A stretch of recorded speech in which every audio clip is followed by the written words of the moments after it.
Okay. So that was pretty quick, but I had to stop the stream to be able to change the latency settings.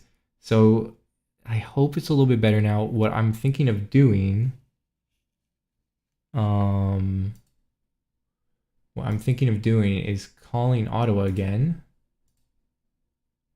and then seeing if that is gonna help.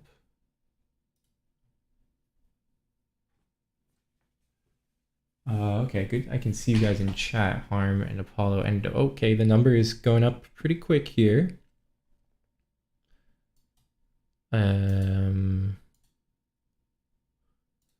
Looks like we got some people tuning in, which is what we want.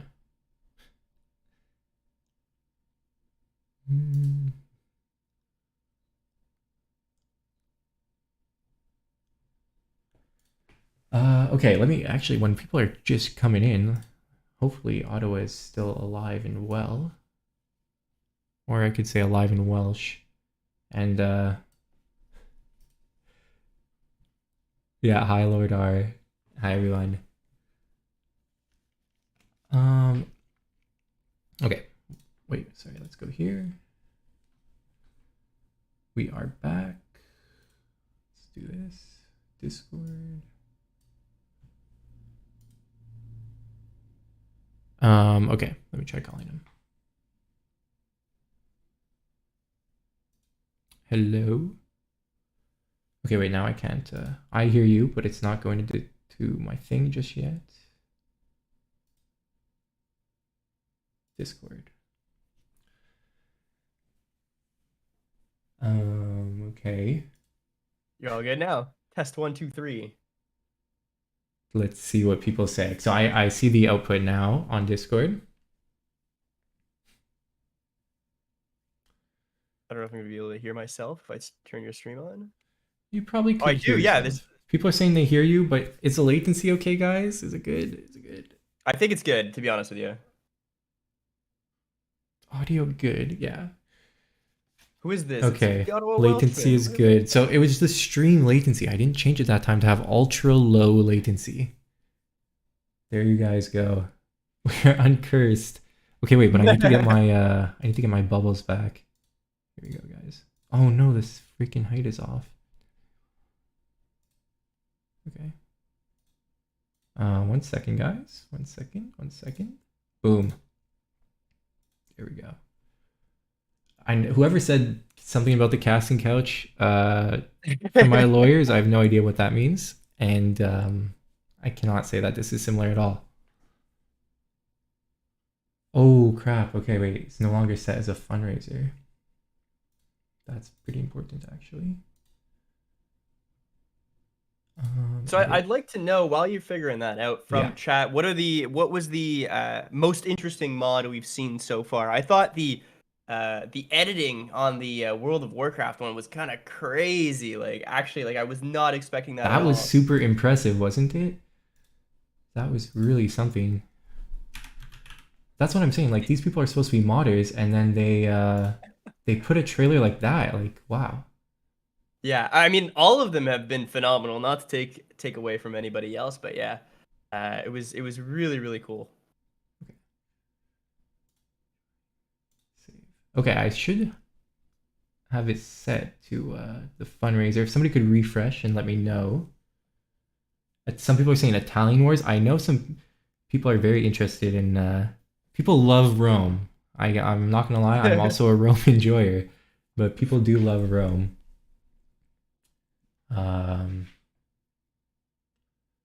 Okay, fundraiser is back when you refresh. Okay, great. Wow. Well, I'm glad you were able to sort everything out. I wish you best of luck in the rest of the stream. You can call me anytime if you need. And Thank you. I'm looking forward to your stream, which is at 3 o'clock, guys. And you should be redirected there when the stream ends anyway. So, yeah, get excited for that. Cool. Thank you for testing this with me, Ottawa. We'll be seeing you later. All right. Ciao. Bye. Bye. Bye. Phew. Okay, guys. Wow. I'm happy that that is better now. Yeah. Oh, thank you, Anonymous, for the $10 donation, getting the ball rolling again for Able Gamers.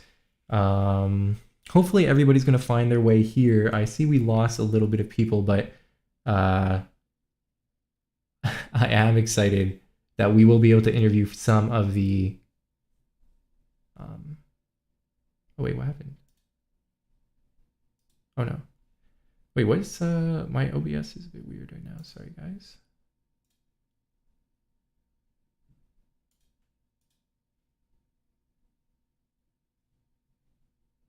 Oh, I see the problem. Never mind. We're good. Oh, and Dion actually donated $20 to Able Gamers. Thank you for that. I have to say I'm really I really think you guys who organized ModCon chose a great charity for the event. I know there was a blind, not to confuse with the blind modding playthrough that we're going to do later, but there was a mod for blind players of games on the first day when Kara was streaming. So I think it just fits really well. Fits really well with the with ModCon in general and with what we're doing here. So Dion, if you are ready, I think I'm gonna give you a call now that we got this figured out, because I did have some questions that I really wanted to talk to you about your Guardians of Azeroth mod, and I think the chat would appreciate it too, because it seems like everybody was really into it. Yeah, we're back, guys. Okay. I'll send you a message on Discord maybe.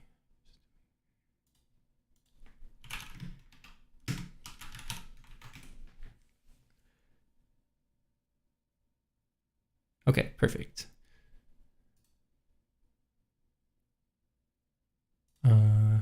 Hey Dion, how are you doing? Hello. Good.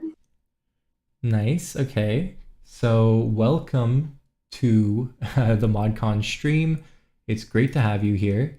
And I have to say, your guys' trailer was amazing, but that can only mean that the actual mod is even more amazing. And I think a lot of people are pretty excited to play it. So I just wanted to congratulate you guys on that and all your hard work done there.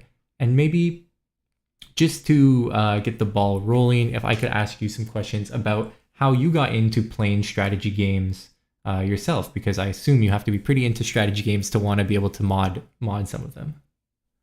Well, I started out playing Stellaris probably Okay. back in 2016. And then I got into Crusader Kings and things like that. I used to play like Civ a lot, so like having a Yeah, I love Civ. it's fun. But then I moved on to like Crusader Kings, and really I've really been sticking with Crusader Kings ever since then. It's usually my Okay. main game. Nice. Yeah, I also used to play Civ a lot. I still will open it up, I'm not gonna lie, every now and again and go into a game. I find like the thing I love about Civ is those first like 50 to 100 turns are so fun. Yeah, definitely. Okay, and so as Guardians of Azeroth 2 is a World of Warcraft mod, do you play World of Warcraft? I assume you do if you're working on this mod. How did you get into that, if I could ask? I actually got into World of Warcraft through Warcraft 3. Okay. I used to play that like when I was younger, and then I got into WoW probably sometime a few years ago, and just kind of the game's kind of a mix between actually Warcraft 3 and World of Warcraft as of right now. I know like it's kind of in beta, we're still developing it. It's really more of the Warcraft 2, Warcraft 3 kind of thing, and then later on we'll move into like the WoW side of things. Okay, cool. Okay, so the last question I had about your background is in order to work on mods like this, do you need a background in coding, or is it something that you can kind of like learn on the job, if you could say? Well, it definitely depends what you want to do. As being a coder, it is definitely helpful to have a background in coding. Mm-hmm. I do have a background in coding, so it was easy for me to learn like the Paradox scripting language. Mm-hmm. But honestly, I feel like it is kind of like obviously it's like it's whole another scripting language. It's not like a real like programming language, quote unquote. But it is like I feel like it's easy to learn. The barrier to entry for me is not. It doesn't seem kind of crazy. I forget, I had to go into the code at one point to do something for a video, but I don't remember exactly what. But I remember when I opened the file for Crusader Kings 3, like the big text file, It was so massive. It was like lagging my entire computer. It's so funny. I mean, yeah, it's like I feel like it's easier to learn, but I could be biased because I do have a background, so I'm not sure. I would have to have maybe. Yeah, I'm sure having a background in coding helps a lot. So I had a few questions maybe about the Guardians of Azeroth mod itself. So I mentioned when your trailer was playing that it's not only impressive to be able to like remake the whole map, to add all these new units and characters, but I'm wondering how you guys worked on the actual balancing of the game. So did each of you kind of take I don't know how to say it, like if you had a certain unit that you wanted to put in the game, would you talk about like, okay, I think this guy's like in the lore, he's pretty strong, so maybe he has a good like damage stat. Maybe he's a little bit weaker on the defense. Is that something you talked about, or is everybody just like run on their own and a little bit like the Wild West? Well, it's kind of a mix of both. So we do have like those lore units that you have to talk about the balancing, but we also use paradox balancing and their formulas. So we kind of try to incorporate that. And then if things are like not as balanced, we will go back and just rebalance whatever needs to be rebalanced. I think we just actually did that not too long ago in an update with all the units.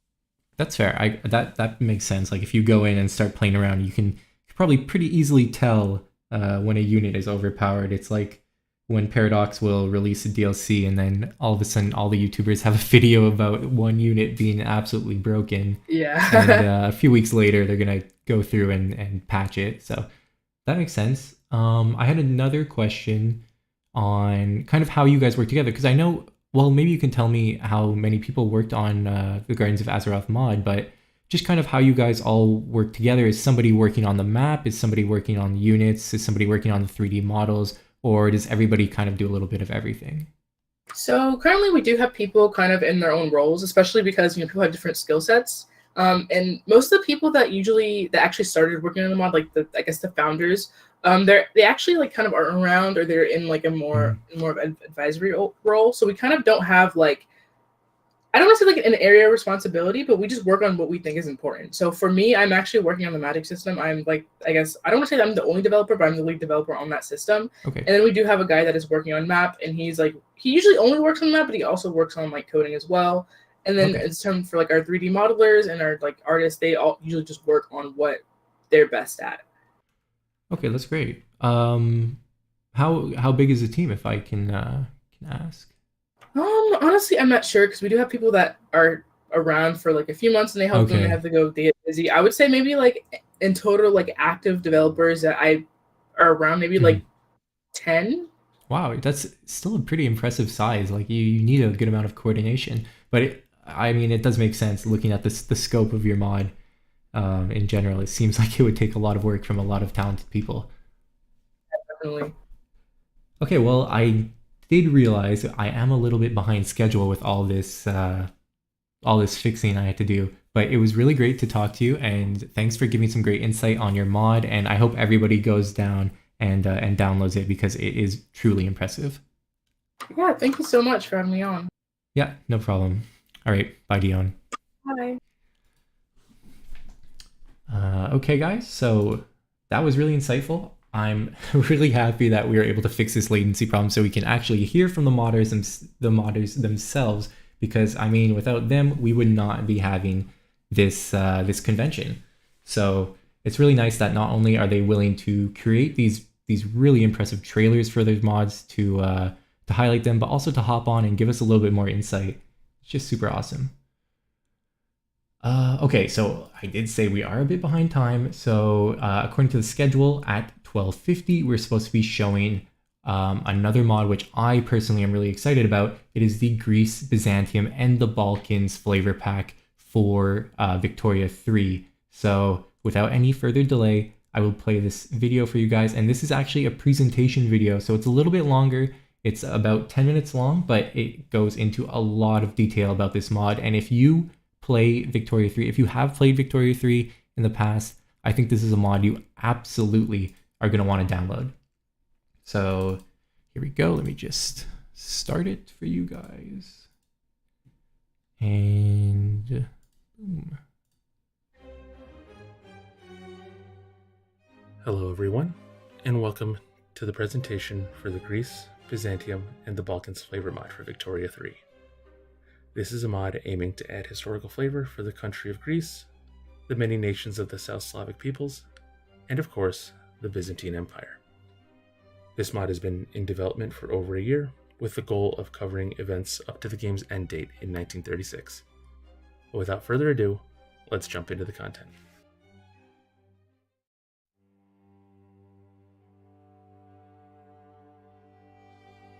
In 1836, Greece is ruled by King Otto von Wittelsbach, a Bavarian noble imported by the great powers to rule the young nation. The content chain, the Bavarocracy, lets you guide Greece through the back and forth between King Otto's demands for absolutism and the people's desires for democracy. Each of these journal entries is tailored to represent the real political struggles of the Greek state in the early years of the monarchy. Should you succeed, Otto will retain the throne, ready to lead Greece into a bright future. If you fail to take heed to their demands or worse, oppose them, you may find the country to be less tolerant of this Bavarocracy. Should Otto find himself ousted from the throne, the player will be presented with the 1863 election of a new monarch. While Prince George is the historical option, players will have the ability to select alternative candidates based on their actions during the game. Pushing into the mid-1800s, the era of King George presents the players with events and journal entries representing Greek achievements during this era. Entering into the later eras in the game, we'll see the arrival of Eleftherios Venizelos, the Ethnarch, along with a new journal and event chain representing his revisionist politics. Complementing Venizelos' content, the Greek Nationalism Journal has been totally rebuilt to represent the major stepping stones in the formation of a discrete Greek identity. Upon researching nationalism, Greek players will gain access to the Megali Idea Journal. In addition to this, players with the Megali Idea Journal can both sponsor and provoke revolts in the Ottoman territories of Epirus, Macedonia, and Cyprus. A system representing the perennial revolts on Crete has been implemented. These revolts will occur so long as Crete is ruled by the Muslim empires. Overall, Greece has received over 100 events, over 20 journals, several historical characters with new ideologies, and 2 new monuments. Players also using Mogenrot will instead be presented with alternate journals and events to provide a seamless experience with Mogenrot's archaeology mechanics.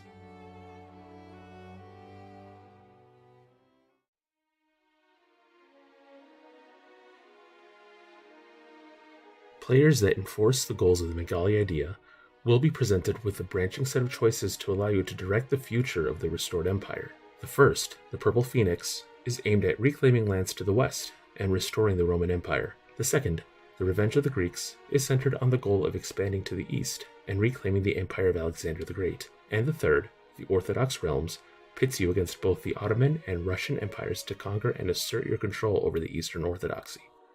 But let's not get ahead of ourselves. First, you must restore the might and prestige of Eastern Rome. The first stage is to secure absolute dominance over the Balkans and Anatolia. After securing Anatolia, you will be given a mandate to secure the empire's former holdings in the Levant and Egypt. Once you've restored Greek dominance over the lands once held by Eastern Rome, you will embark on your chosen future for the Greek Empire. Along the way, you'll also be tasked with rebuilding the old imperial palace in Constantinople. Supporting this are minor events to rebuild the Hippodrome and restore the line of House Palaiologos. The first path, the Purple Phoenix, is the most straightforward, but likely the hardest of the 3 paths. You will be granted claims on states in Dalmatia and across Italy, but it is up to you to capture some of the most valuable states in Europe from the great powers. For your efforts, you will be rewarded with options to restore the Roman Empire and integrate the Italian cultures as primary cultures for your new Roman state. The second, the Revenge of the Greeks, is a journal chain that will push you towards expanding Greek hegemony across the Iranian plateau and as far as the Hindu Kush. Should you manage to bring the lands between the Hellespont and the Indus River under your control, you will be given the choice to raise the Hellenic standard of Alexander the Great's empire. The third path, the Orthodox Realms, interacts with this mod's content for the Eastern Orthodoxy. Should you take this route, you will be given a journal chain starting with securing control over the ancient patriarchates of Constantinople, Antioch, Alexandria, and Jerusalem. Your next goal will be to challenge the Russian Empire for control of the Eastern Orthodoxy by tearing them down from their position as a great power and bringing the Moscow Patriarchate under your control. This path ends with an option to declare yourself as the nation of all Orthodox peoples.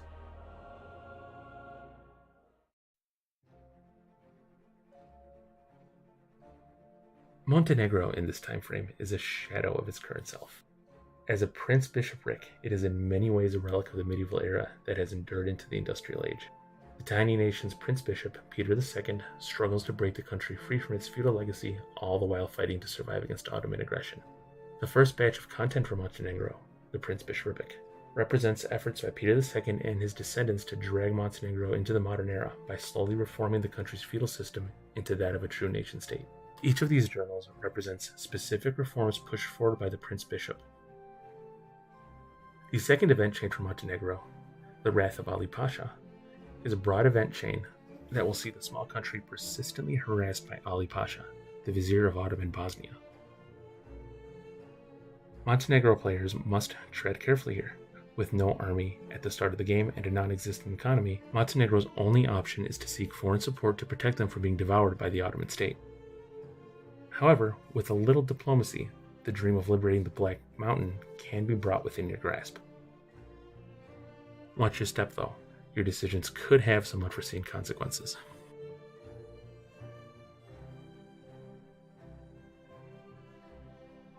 In 1836, Serbia is led by the war hero Miloš Obrenović. All is not well in Serbia, however. Prince Obrenović is unwilling to rule without absolute authority, and players will find him quickly abandoning the throne in favor of his son Milan, who will promptly kick the bucket, placing Mihailo on the throne. The first chapter of content for Serbia is modeled after the blood feud between the Serbian noble houses of Obrenović and Karađorđević, with your political actions affecting either family's ability to retain the throne. Without player intervention, Alexander Karađorđević will quickly claim the throne, only to find himself unable to maintain legitimacy. You must guide Serbia into supporting a conservative, Austria-aligned regime under House Obrenović, or a Russia-aligned liberal regime under House Karađorđević. Upon researching nationalism, Serbian players will be able to embark on the quest to restore Serbian dominion over both Serbs and the Balkans at large. Players will be able to choose between seeking to restore the Serbian Empire or pursuing Ilya Garashanin's grand designs for a Yugoslavian union. Advancing the cause of Serbian nationalism will allow you to restore the Serbian Empire as it was during the reign of Dušan the Mighty.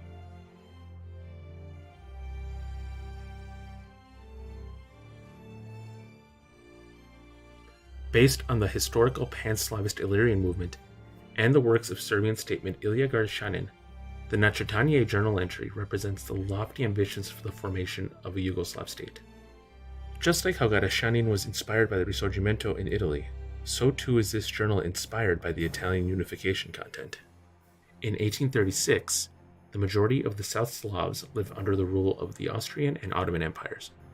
But don't worry, maintaining positive relations with neighboring Yugoslav countries and promoting their independence will provide you with options for their diplomatic annexation. Keep in mind though, pursuing nationalist goals over pan-nationalism may lead to the death of the Yugoslav dream.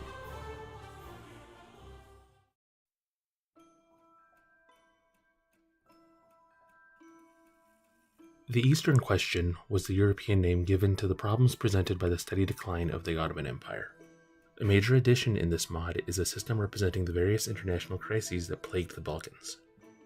The first major event in this area, the Great Eastern Crisis, aims to represent the tension and instability that swept across the Balkans with the spread of nationalism.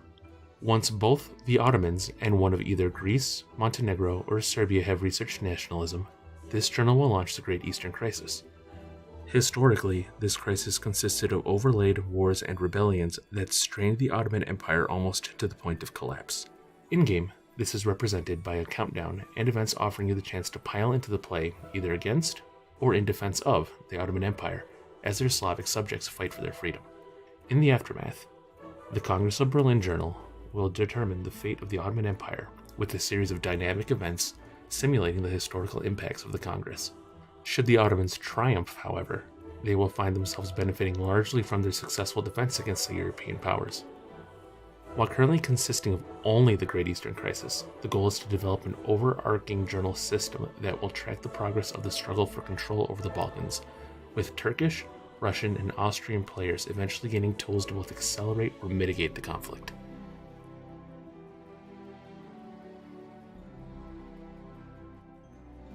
Bulgaria is unique in that it doesn't exist at game start.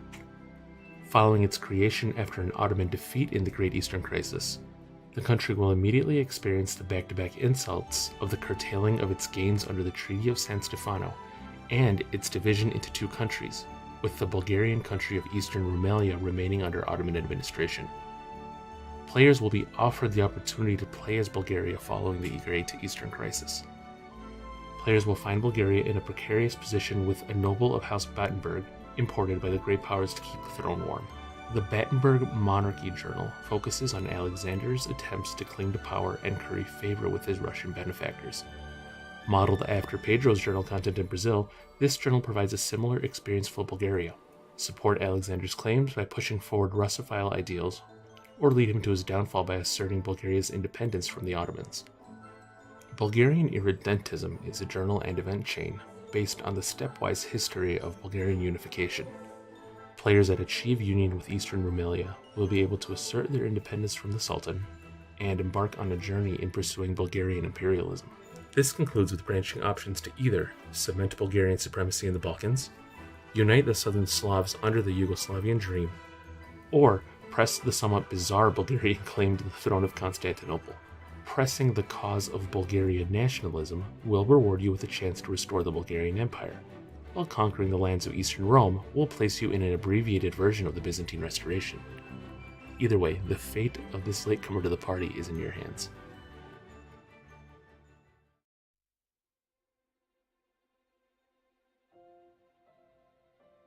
Complementing this mod is a journal system representing the role of the Eastern Orthodox Church in both promoting and suppressing nationalist movements during this era.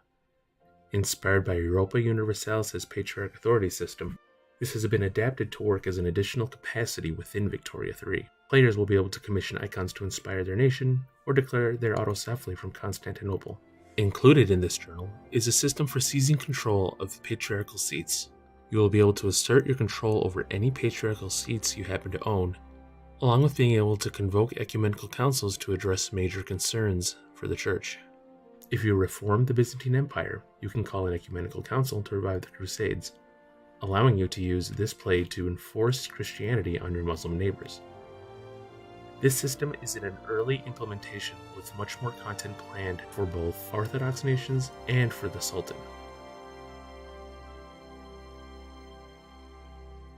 Whichever country you choose to follow in the Balkans, this mod aims to eventually provide a deep and varied experience to every run, inspired by history but tailored for Victoria 3's gameplay.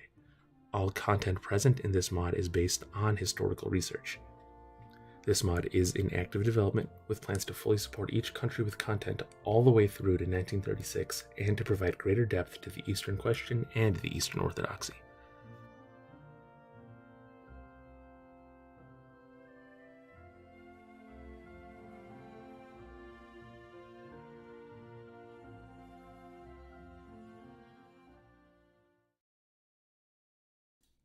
Okay, I can say it looks so amazing. I am so excited to play as almost every region in this mod. I mean, the amount of research that goes into it, I had watched this video like 3-4 times already, and I was still blown away watching it again here. Seems super, super exciting. I see a lot of people in chat saying this, but all of this added detail is something that should have probably been in the original Victoria 3 game, but I mean, like, can we just give it up to the modders who are able to do this, able to add all this flavor for us, and it just looks so well researched, so well put together. I mean, even just think about how much time it would take to get all the pictures for all the events and decisions that happen. I mean, wow. Oh, and I have to thank, we got another $20 donation from Anonymous. That is awesome. We love that. Let me just check how we're doing on time right now. So we're about 10 minutes behind, but I did have, one second guys. I did have a interview scheduled. One second. With Alex, the modder for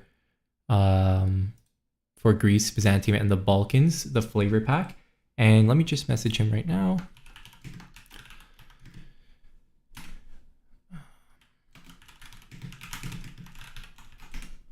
And let's see if we can ask him some questions. If you guys have questions too, you can write them in the chat. We can try to get to them. And yeah, okay, looks like he's ready. So let me give him a call.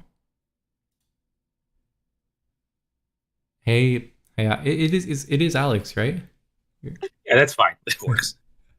So first of all, I am super impressed by your mod. All the work you put into it, really blown away, and it looks like everybody in chat was as well. So I just want to give you congratulations on that.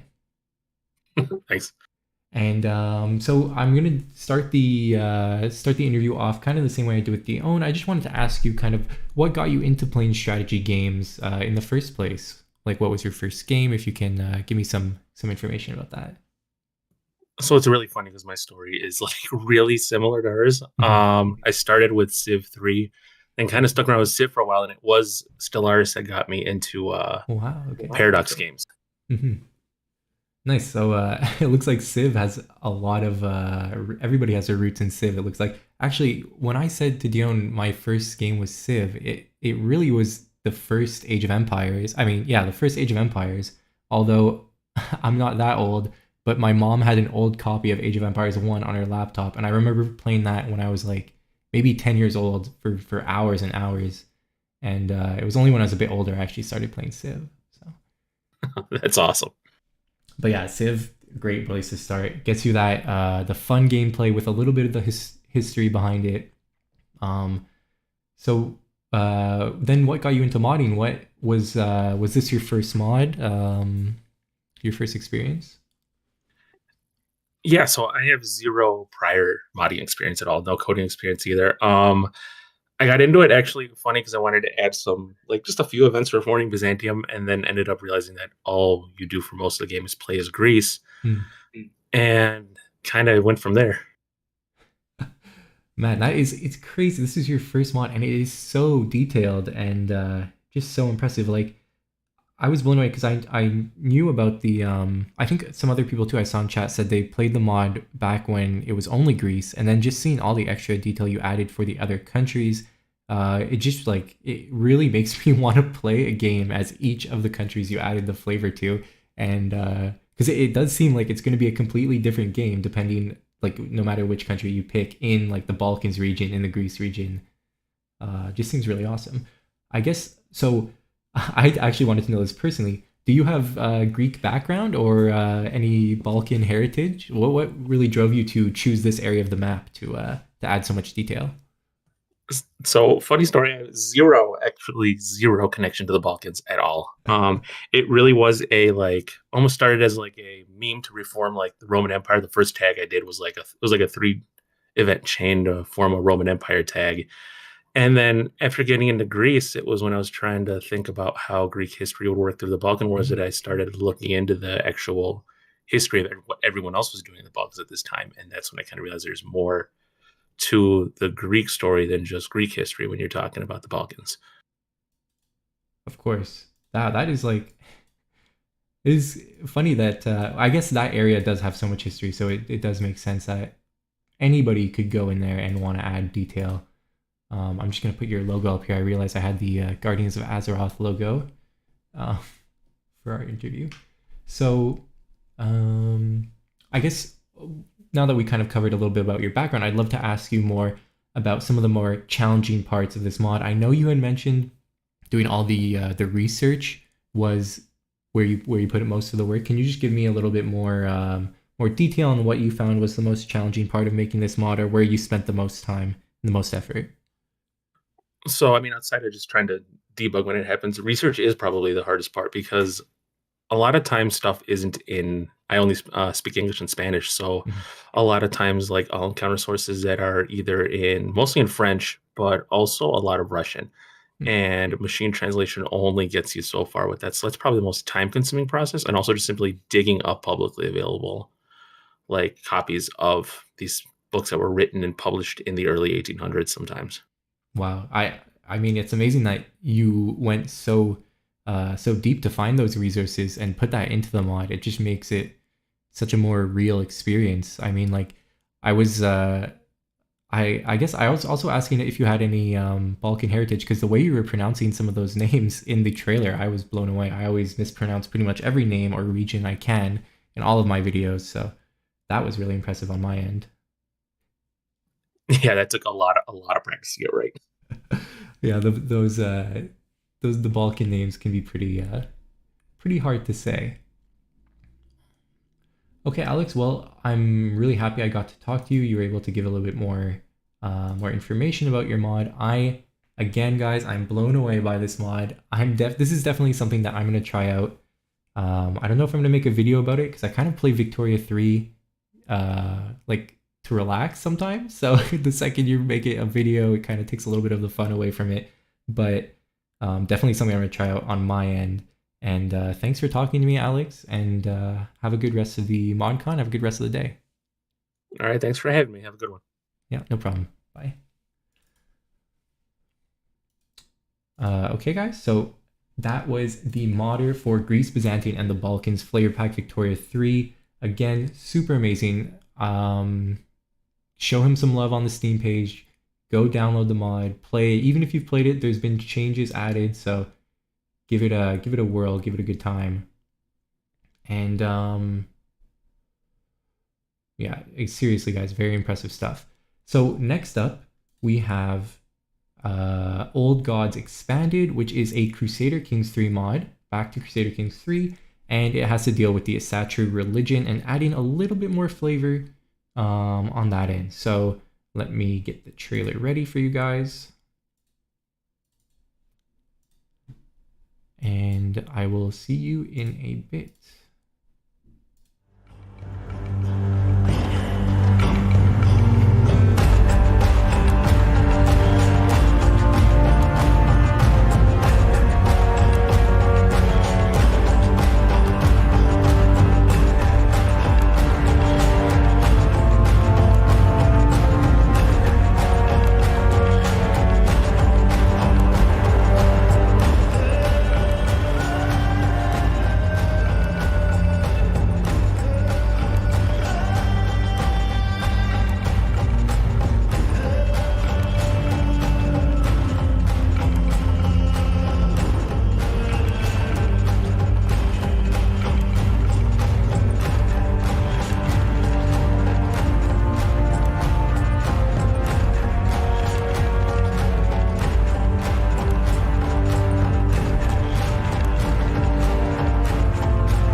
Alright guys, so that was the Old Gods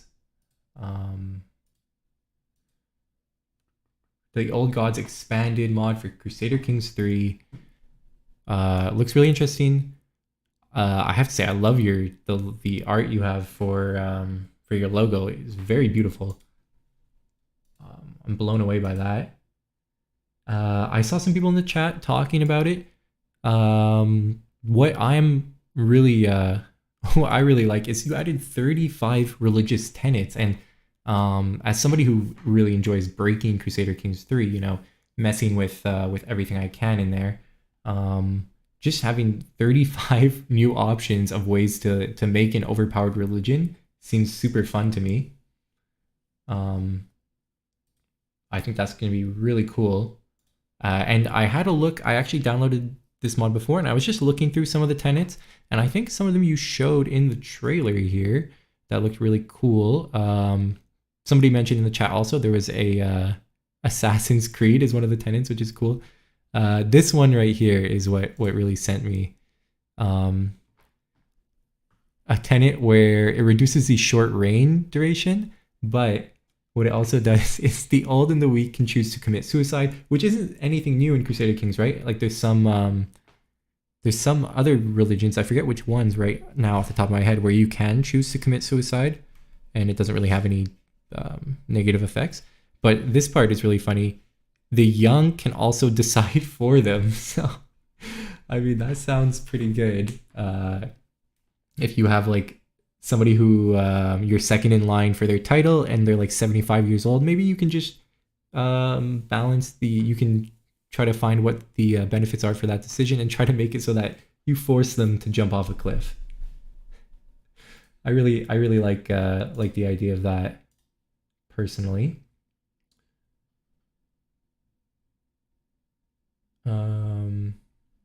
Somebody said out now, be right back. They're going to download. That's again. So this one and the Greece, Byzantium, the Balkans flavor pack. Those mods are both on the Steam store right now. The links are in the chat here, and you can actually play it right now. Be sure to keep this stream on the side in the background. Don't leave the stream. But but yeah, you can be playing it right now. And I know some people were saying there's already so much, not so much detail, but there was a whole DLC released for the Norse regions. But I think the reason why is because so many people love to play as Satru rulers, as Norse rulers. So I mean, if the market already exists, then why not create a mod to add even more detail there? I think that's a great, just a great option. So that was the Old Gods expanded, and up next we're jumping back to Victoria 3. How bad am I for time? Okay, I'm pretty behind, but honestly, actually, we did the interview already. So after we watch this video, we're ready for the final one. Okay, so we're honestly not doing too bad. So next we have an enhanced graphics mod for Victoria 3. Let me get this ready for you guys. Sec. And let me do this. Okay. Here we go.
All right, so that was the enhanced graphics mod for Victoria 3. I saw a lot of you guys in the chat were liking it.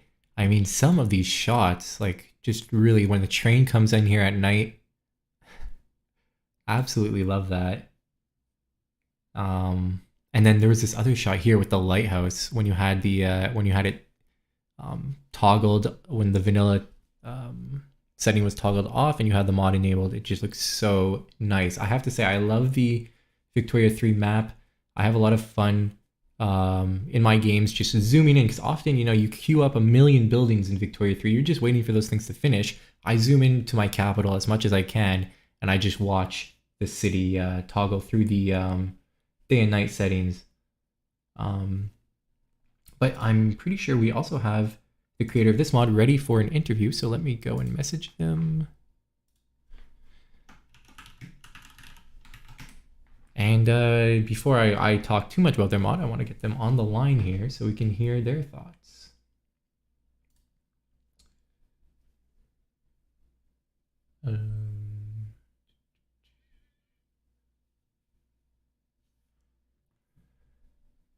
Okay, ready? Let's give them a call.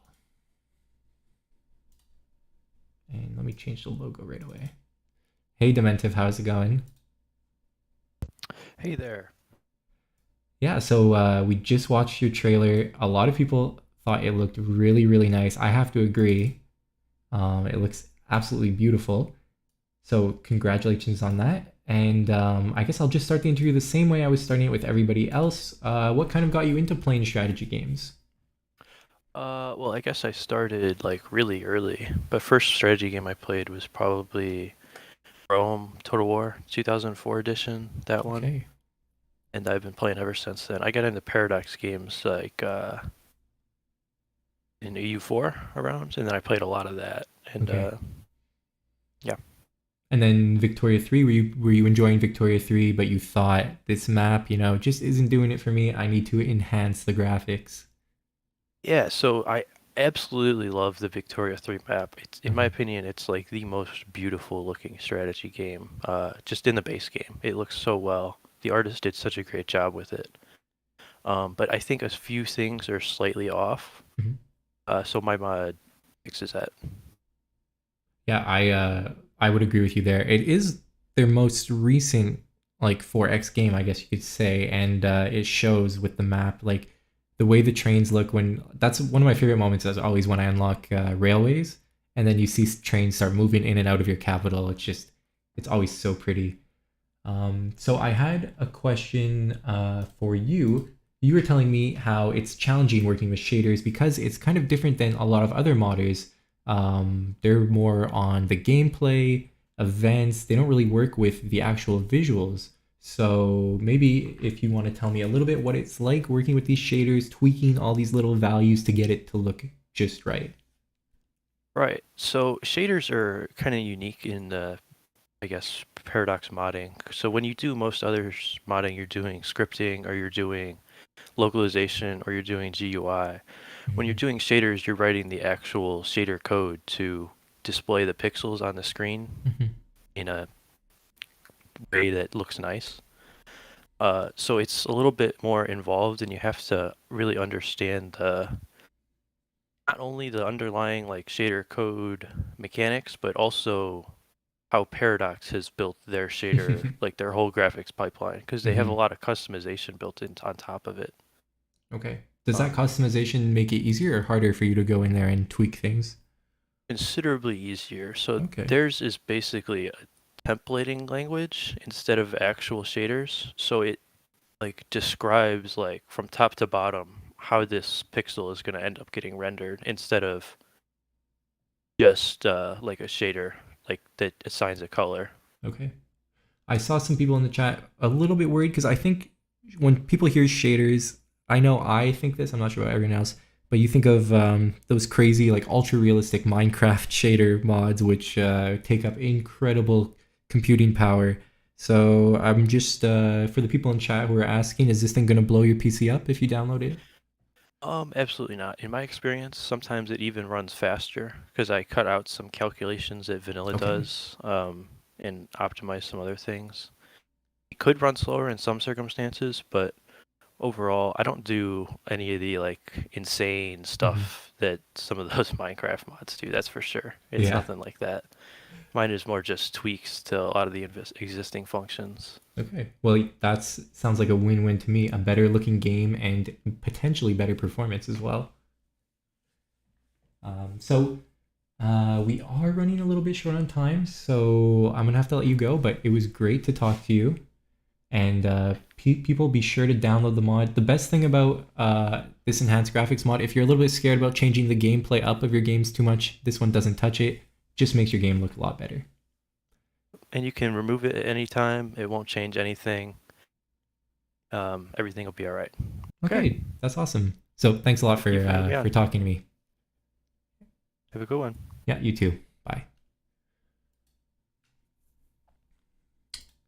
Okay, so that was Dementive, the creator of the enhanced graphics mod for Victoria 3. Which, like I said, guys, I know it could be that sometimes people don't want to change their game up. They're worried about their ruining their files. So this is a great option for you to, as a first mod, you just download it and you have a better looking game.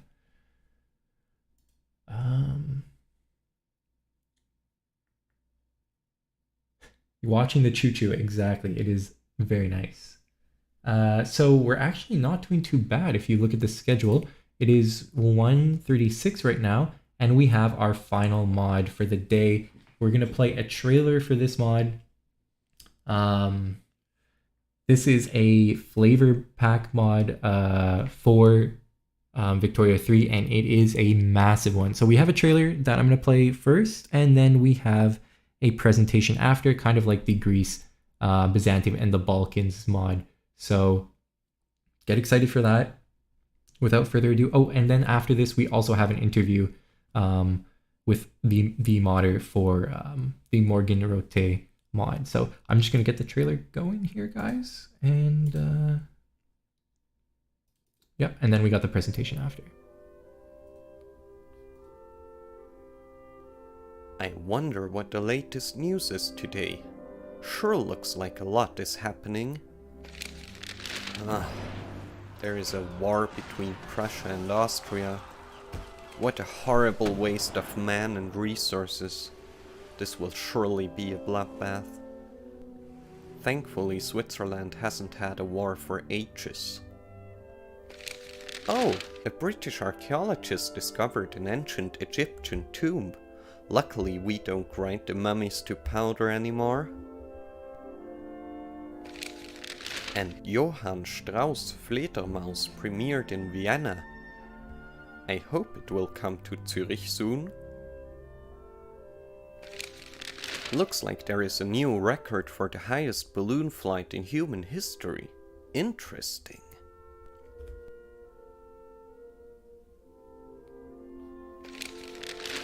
Many astronomers travel to the Pacific to observe the transit of Venus. Good thing this is no longer considered a bad omen, or I'd have to bake some hot cross buns on Friday. What else is there? Dr. Dubois from the Royal Museum of Natural History in Brussels has discovered many new species of flora and fauna in New Guinea. What? Some American paleontologists apparently destroyed various dinosaur bones because they fought each other? What a shame!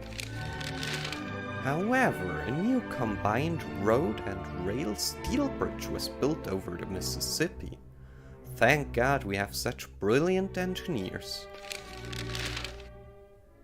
Fascinating, an expedition has discovered evidence of a southern continent under the ice sheet at the South Pole. Claude Monet presented his painting Impression Soleil Levant in a vernissage in Paris. This masterwork has now coined the term Impressionism. Fascinating. I wish we could invite him to Switzerland. A French mountaineer has climbed the Chimborazo for the first time. Fortunately, they didn't fall. Reading about all those horrible wars and conflicts nearly lets me forget about all those wonderful discoveries, artworks and wonders of the world. I think science, discovery and art are what makes us human. They are the pinnacle of our evolution, and they are the dawn of the Victorian Age. Okay, guys, so that was just a little teaser to get you excited for the presentation. I'll just give you a little bit more information about the mod before we watch the extended presentation about it. So this mod really focuses on adding more to the diplomacy, adding more to the all the other aspects of the game that aren't really the warfare and the economy, which is what I honestly think is sorely missed in Victoria 3. It's supposed to be a game about the Victorian Age after all, so you kind of need all this stuff like the discoveries, the art, the diplomacy. So I think if you're an avid Victoria 3 player, you really, really need to pick this one up. And that being said, let me just go and I'll play the full presentation here. Let's make sure I have it. And it'll go into a lot more detail about what exactly is in the mod, and I think you guys are going to be really impressed. Welcome to this presentation of the mod Morgenröte for Victoria 3. As of right now, Victoria 3 is mostly about the economy of your country, a little bit about politics, as well as some conquest and colonialization. Personally, I'm a more peaceful player, and I don't really like war or colonies, so what's in there for me? Well, with Morgenröte, we added a lot of content for players that want to experience other aspects of the Victorian Age. But even if you're more interested in creating a globe-spanning empire, we have a lot of stuff that you can do and experience. After all, Great Britain, for example, is infamous for stealing artifacts from all over the world, and so can you. But now let's dive into the game and see what Morgenröte offers.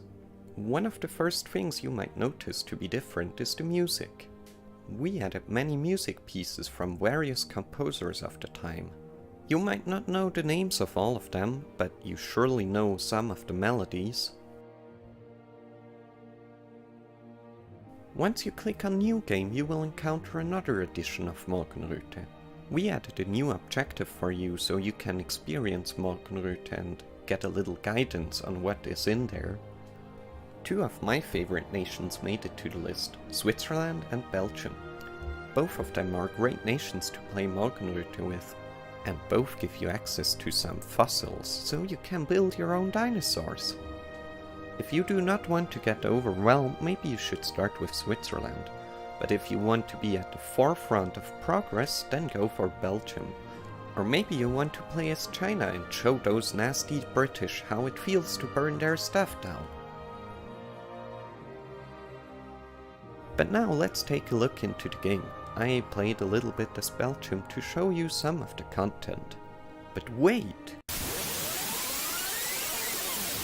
Before we start, I want to let my famous archaeologist tell you about his life. Fortune and glory, kid. Fortune and glory. At least that's what I had hoped, but it was a rocky road. I had no experience, no team, and no help from the government. But then came the news that changed everything. The Prussians had sent an expedition to Egypt under Karl Richard Lepsius. They came back with knowledge, art treasures, and enormous prestige. That was the starting signal. Every self-respecting nation wanted Egyptian artifacts, and my hour struck. It took some time before our nation had enough academics to put together a team of archaeologists, and with a little diplomatic skill, we were able to get one of the coveted excavation licenses. My first expedition. I remember it like it happened yesterday. We were busy from the first day. We explored new temples, survived desert storms, and investigated the secrets of the Sphinx. To increase the glory of our nation, we even set out to climb the Great Pyramid. It was an arduous undertaking, but we saw our efforts rewarded. And so the whole world could see it. We hoisted the flag of our homeland over the desert of Egypt. We returned home with valuable artifacts in our luggage. Our adventure inspired the entire nation. I even wrote a report about it, if you're interested. And finally I could say, this belongs in a museum. Our collection grew as we developed new techniques and got new excavation licenses to exotic places. I could say without any vanity that I had made my own contribution by deciphering Akkadian. We set out for the banks of the Euphrates and Tigris. We looked for sunken cities in the jungles of Yucatan. And we searched for evidence of Homeric Greece and Troy. On Crete I found my first major artifact.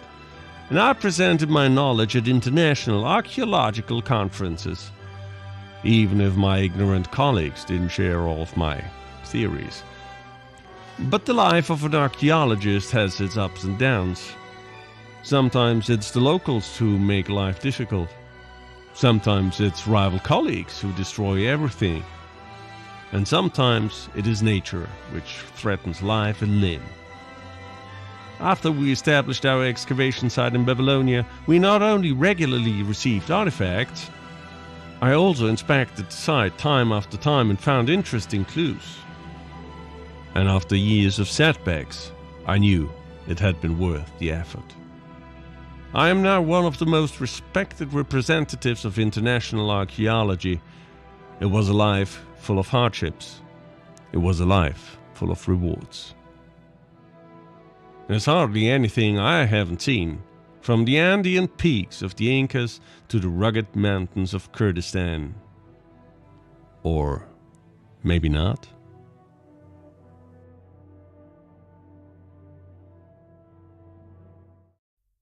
Now let me take you to the heart of Morgenröte. If you click on the Rename Technology button, you will get to the Tech tab. Here you can find 3 additional tabs that I will show you. We start with the Academy of Science. Here you can see various buttons at the top that I will explain later. Right under it you can find the academics. First I want to show you the archaeologist part again. Quite recently I added some new tooltips to the major artifacts. Now you can see most of the major artifacts, and if you don't have them, you can see where to find them.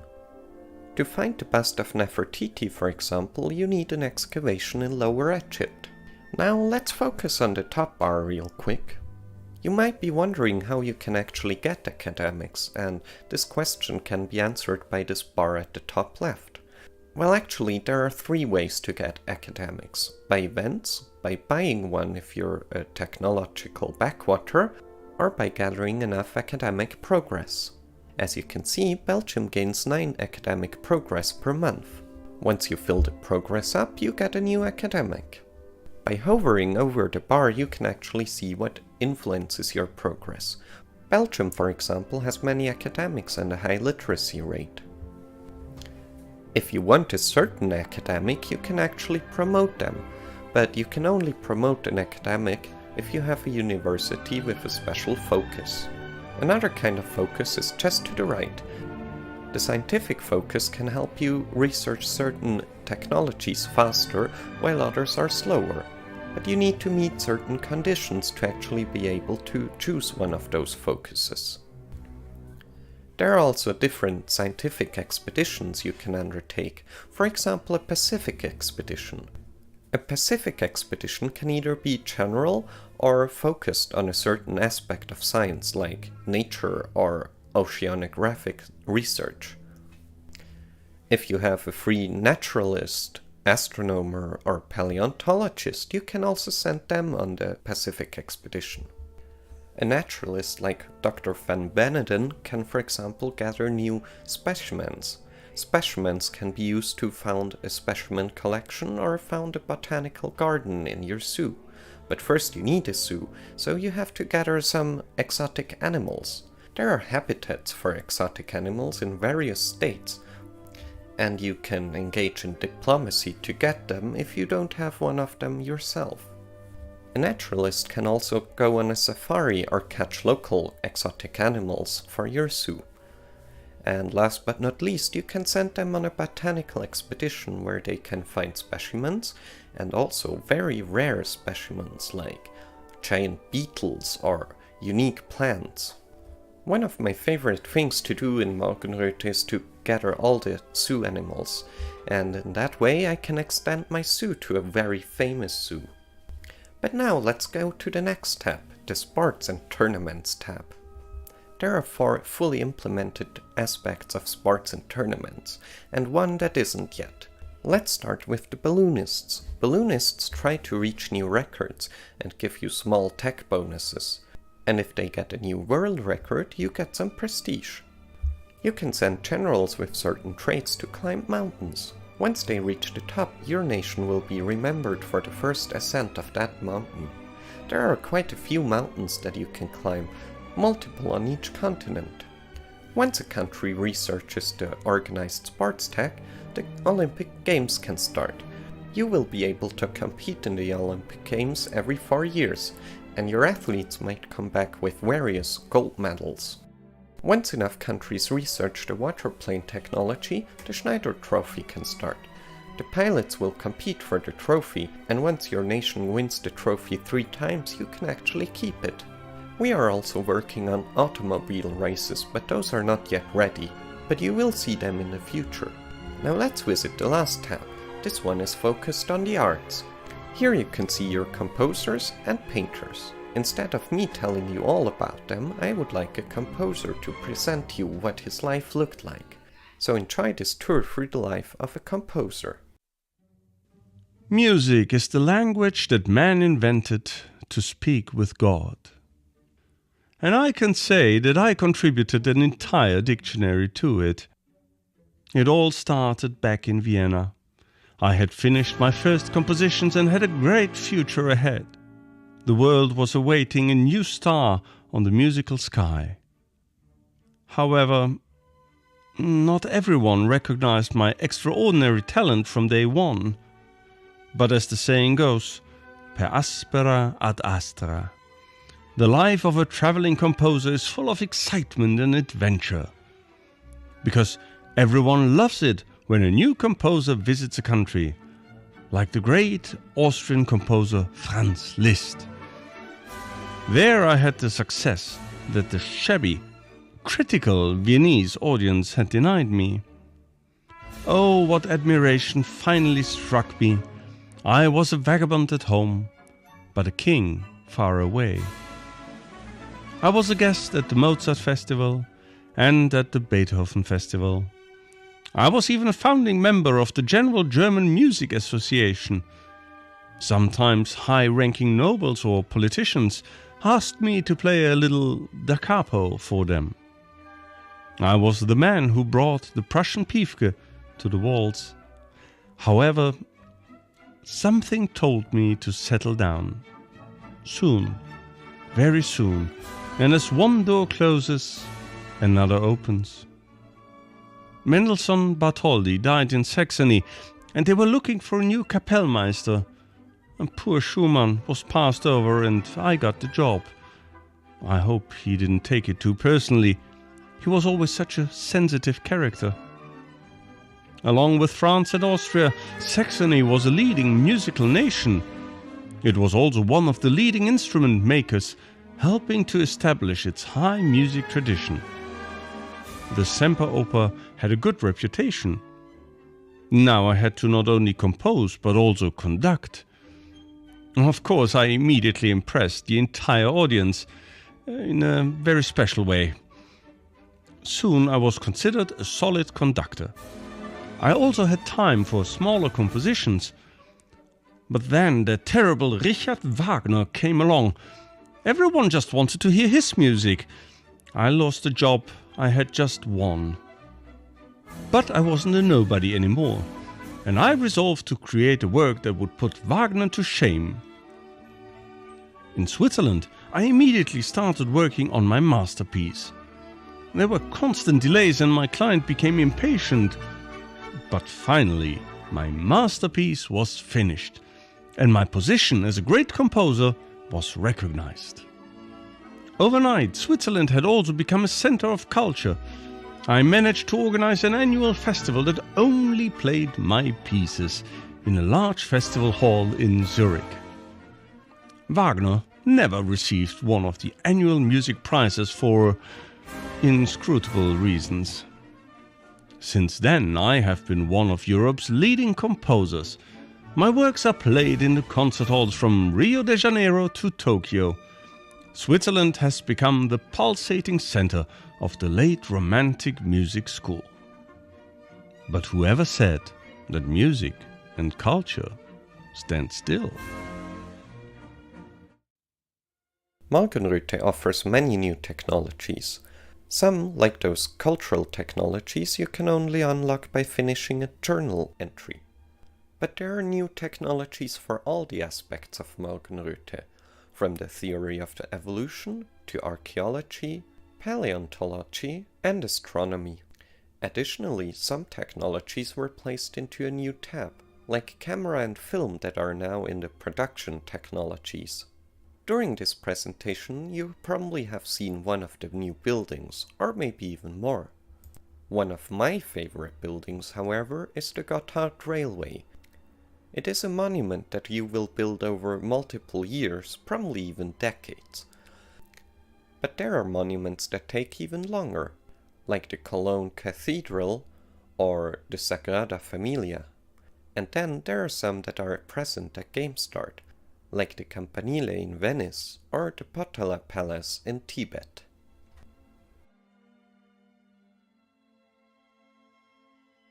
One of our dreams for the future is to have those monuments present on the map, but sadly neither Marco nor I do really know anything about 3D modeling. And most of this mod was just created by the two of us. Two people aren't really a lot for a mod like Morgenröte. Thankfully, we get a lot of positive feedback from our players, and we are very grateful for that.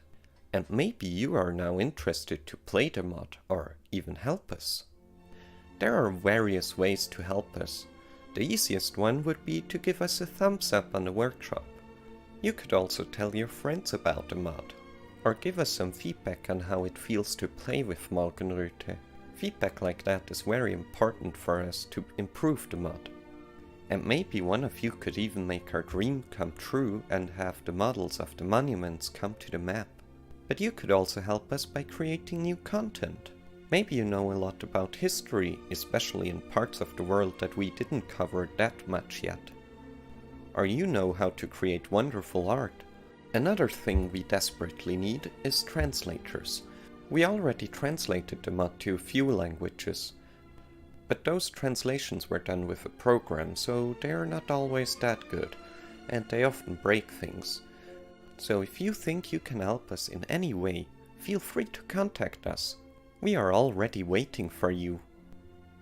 But wait, this was not the end yet.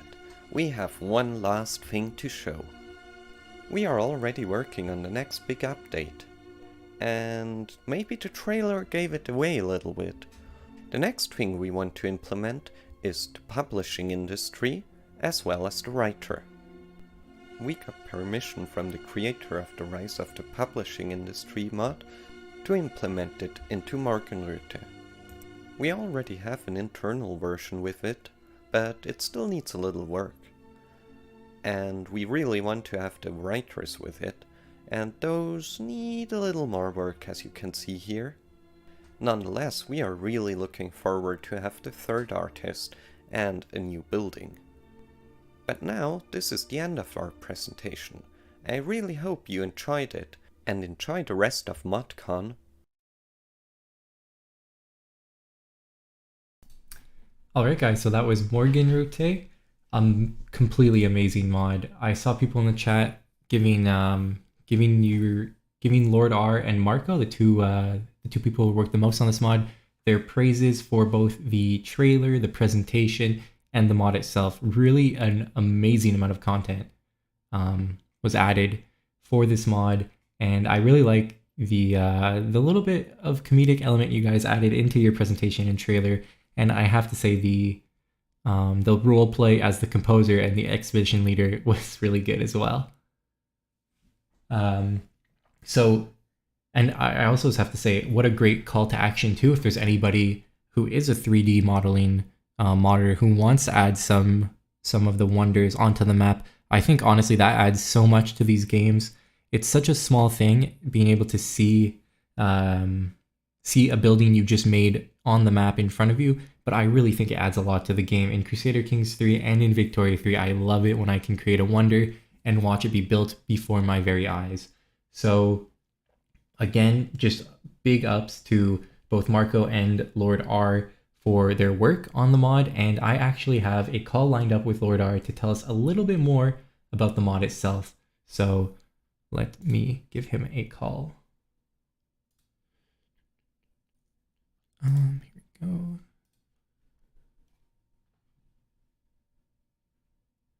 Hello, Lord R. How are you doing? Hello, I'm fine. And you?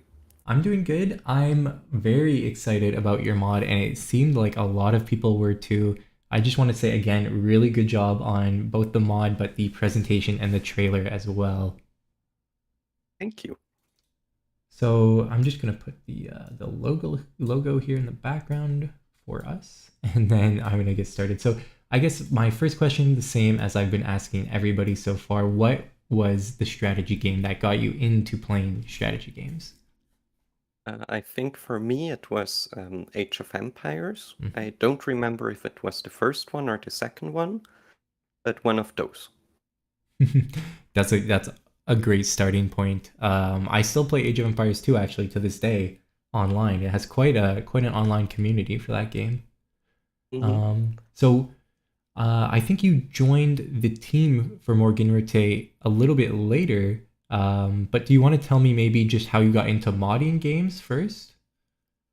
Yes, I actually started with a very, very tiny mod shortly after Crusader Kings 3 was released. I added the Romansh culture, which is a culture that is in Switzerland. But then I stopped modding again and took it up again after Victoria 3 was released because I thought I could add some small events and stuff. So I started with 2 events for Switzerland, and I really didn't know anything about modding then, and it was very interesting and kind of hard at the beginning, but thanks to the Victoria 3 modding co-op, it got way easier over time. Well, yeah, I can imagine from starting off with just 2 events to everything you guys did in this mod, you'd have to get a lot better quickly because there is just an amazing amount of content. I really like the new buildings you add. I think having new resources is a lot of fun. Sometimes when I'm playing Victoria 3, I want to max out getting certain resources like telephones, not for any actual reason, but just so my people can buy cheap telephones. So I can already see myself doing this for the musical instruments that I saw that you guys had, or the publishing buildings like you guys plan on adding in the future. So that looks super fun. Or you could do it with operas and produce a lot of music. Yeah, exactly. The operas too. Make sure my people are buying cheap tickets to their operas, because that's really, these games, there's not really an end goal. It's kind of like what you want to do in the game. So I think the idea of having your people have super cheap arts is really nice. So I guess I just had another question. I know Marco had told you there's some story involved in starting the creation of Morgan Rote. Can you do you want to tell me about this story of the creation of this mod? Yes, sure. So actually he told me that he started work on basically the same things in Victoria 2. And he added archaeology there, I think, and some things for Germany and Italy. And then he switched over to Europa Universalis, and there it didn't really work out for him, so he stopped modding and said, I will only mod again if Victoria 3 is released. And then a lot later, he started again and started with converting the stuff he did for Victoria 2 to Victoria 3. Nice. Yeah, that's a good starting point. It must translate decently easy enough. Well, it's actually quite different, I think. Oh. I guess I mean more like because the time period will be the same. But yeah, I can imagine on the back end it must be challenging.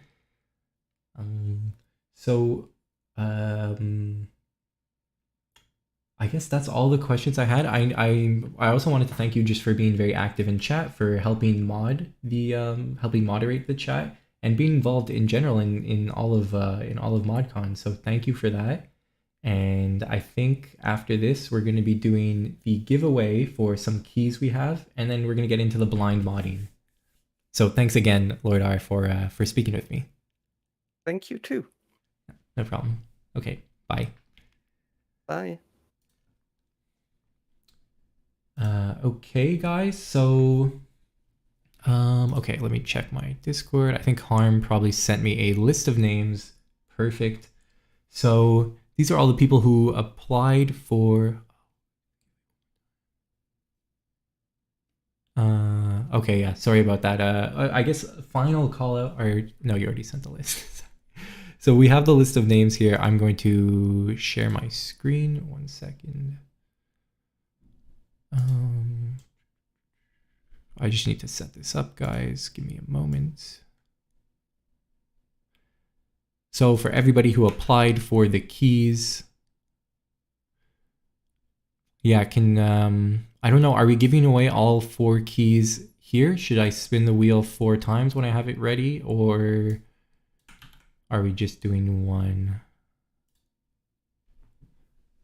Let me just share this screen here, guys. Give me a second.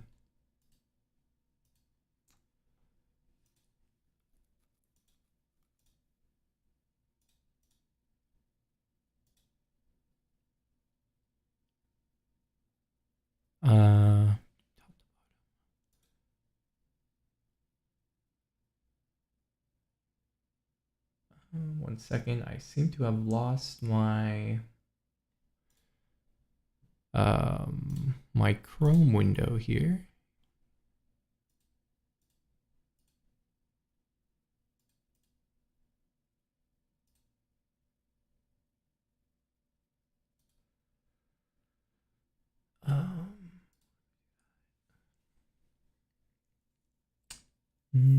Okay. Oh, sorry, guys. Okay, so we're ready here to spin the wheel. And if your name is chosen here, you're going to get a key to Crusader Kings 3. So I think I just click here. And oh, is it going to stop? So J.600, I guess Harm, maybe, are you going to be recording these names? I guess probably you are. I'll just wait for confirmation on that. Oh, spin it and click remove. Smart. Yes. Okay, perfect. So there we go. That's the first key. Let's get ready for the second one.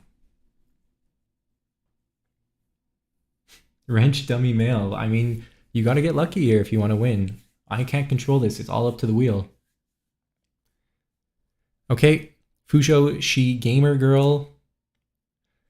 You got the next key. So yeah, if you win it, Harm says he's gonna send you a Discord friend request, and then he'll share the key with you there. And Harm, can I just confirm, is this for Crusader Kings 3 and with some DLCs as well, or is it just the base game? I wasn't too sure on that.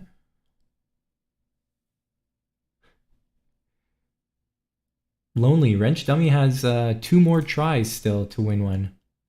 Okay, so it's keys, separate keys then. Okay, so there's base game, Legends of the Dead, or Legacy of Persia.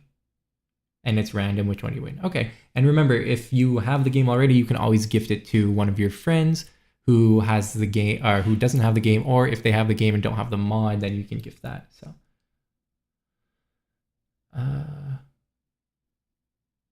okay, Wrench, you got 2 more tries here. Let's see.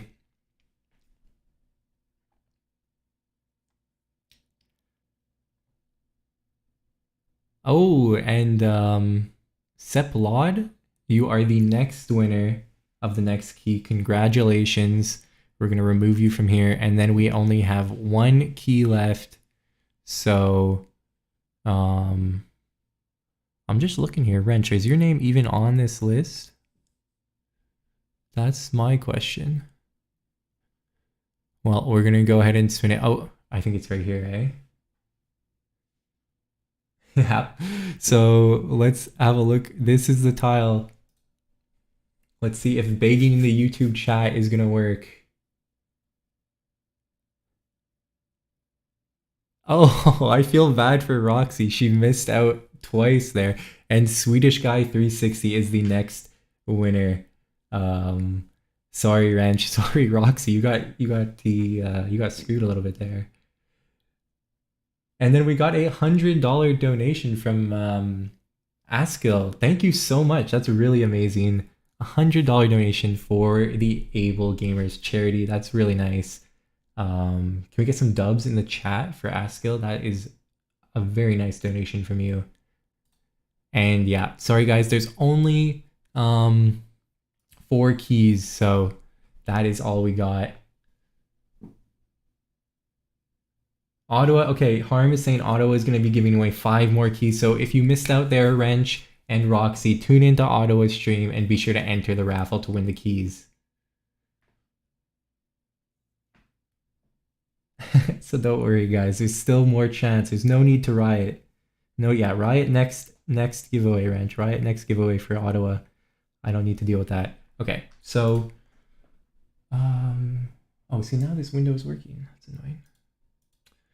Okay, so that was all the presentations we had, all the interviews. Can I also ask that all you guys give some love to everybody who came out today for an interview? It's not easy talking in front of all these people. I mean, I'm nervous about it, and I'm supposed to be the YouTuber here, so I can only imagine for all these modders to come on and give their thoughts on their mods. You know, give a little bit of backstory about themselves too. It's really impressive, and I just want to give a big shout out to all 4 of the modders that came on for interviews. Thank you guys, and thanks to everybody who showed their mods today. It's a lot of work making these trailers as well, editing them. Some really impressive editing in general. Really impressive mods as well. I hope you guys are going to be giving at least a few of them a chance, and thanks again. So next up, what we're going to be doing next is a live blind modding playthrough for the mod that has been in development during the convention itself. So 5 modders have worked together, although without communicating between themselves, on making a mod based on what's the word? Based on themes that were voted on by the viewers of ModCon. So let me just check my Discord to see if I have a link here. Okay, they're in there. Oh, okay, we opened the wrong thing. They're in the voice chat. So let me actually just hop in here with them. And let me do this. Oh no, wait, sorry, this.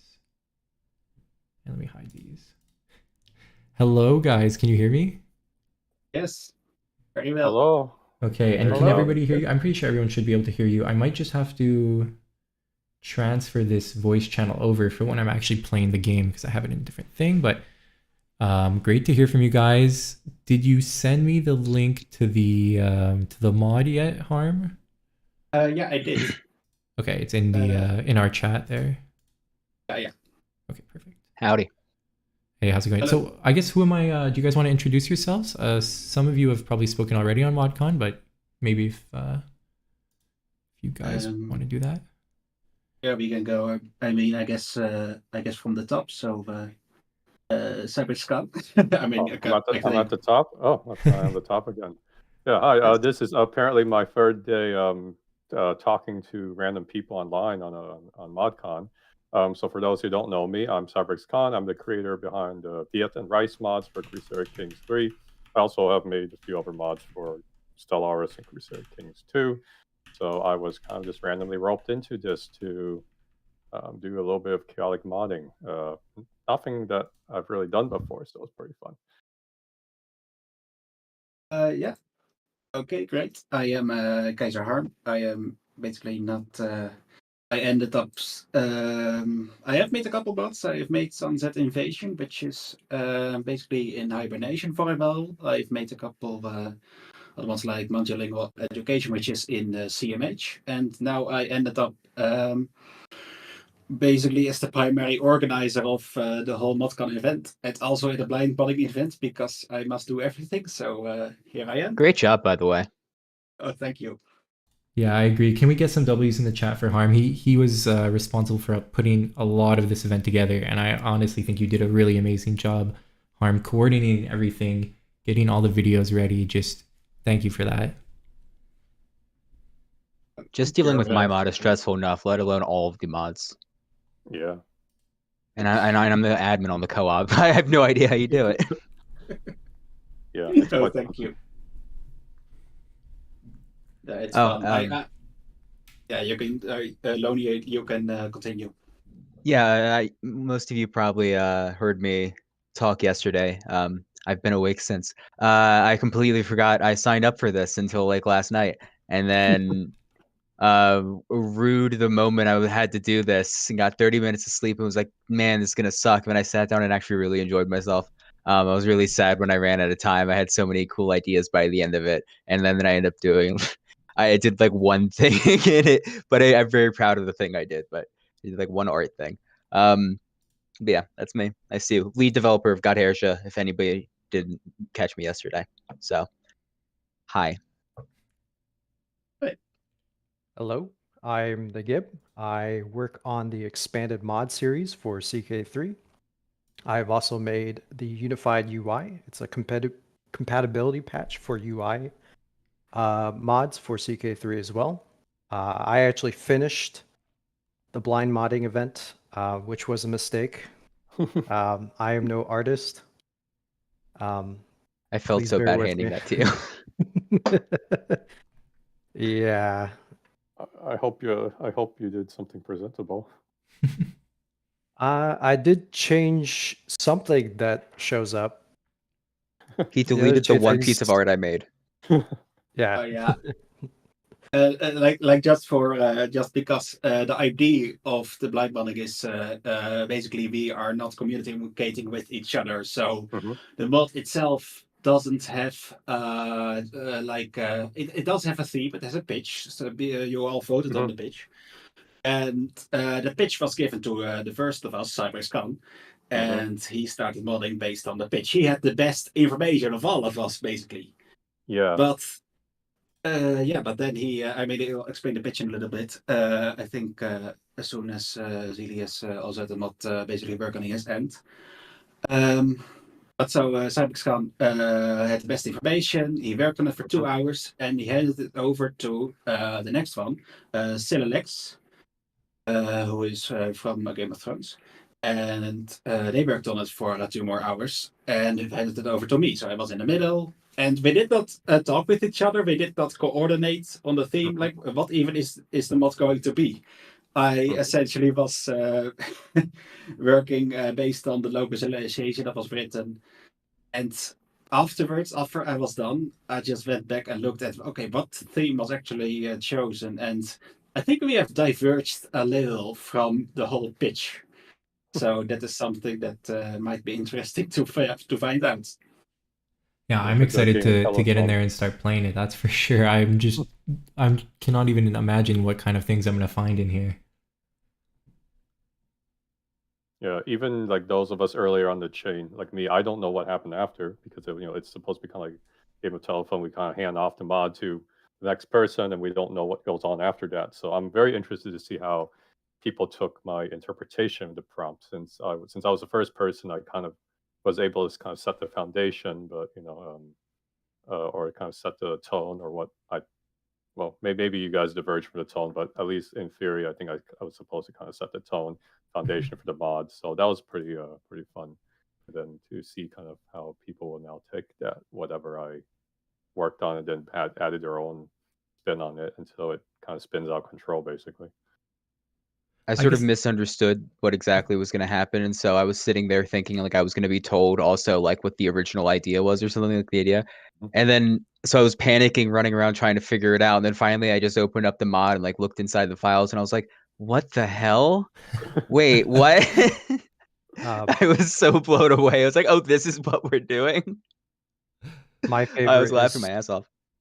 My favorite is I didn't look at all the mod, I guess, and I didn't find out one of the features until Wrench told me about 5 minutes before I had to finalize everything. So I guess I just have a question. right. Is it going to be a problem if I have the DLCs enabled? I can disable them if I need to. I'm just wondering. I think it shouldn't be. Well, at least the stuff I did shouldn't be an issue. It shouldn't be an issue. Okay, for any of it.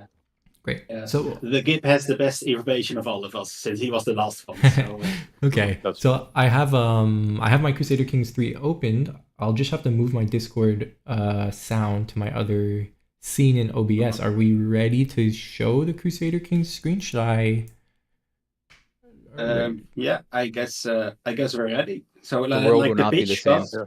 Yeah, No. sure The pitch. Yeah. I mean, Cyberscan, you could tell it. Yeah, like, what was the start? How did it start? So we just get that out first. Wait, sorry, I missed it. Oh yeah, can you say how it started? What was your the pitch and what was your contribution? Right. So the pitch was, if I remember correctly, I don't have it up on screen now. So it was a modern day city or town gets transported into 1066. Right? Is that, if I remember correctly? Yes. So originally, I think the first thought that came to me was to do something a little bit like that book series, like 1632, where that is actually what happened. A modern day town gets transported into the 1632, and then they cause some chaos in Europe. But then as I was kind of working on it, it kind of just ended up like I don't know if you guys ever heard of this. There was this anime called Gate that was about like I don't know, some portal opening up the medieval world. So then it kind of just somehow ended up more like that. So I eventually interpreted it as some sort of American American city gets stuck in the medieval world, but they still have connection to the old world. That's how you can use your connection to the old world to get like OP powers and like military units that are overpowered and all that kind of stuff. And then so that was kind of I think that within 15 minutes of getting the prompt, that's kind of how the mod, at least what I was going for, kind of shifted towards. But we'll see what happens. For the final product, how close to that original idea I had was. Yeah, I think Zelik, you can now show it and let us. So I'm just going to transfer the sound over. Just give me a second here. Paste. Okay, so I think everybody should be able to hear you now. I hope so.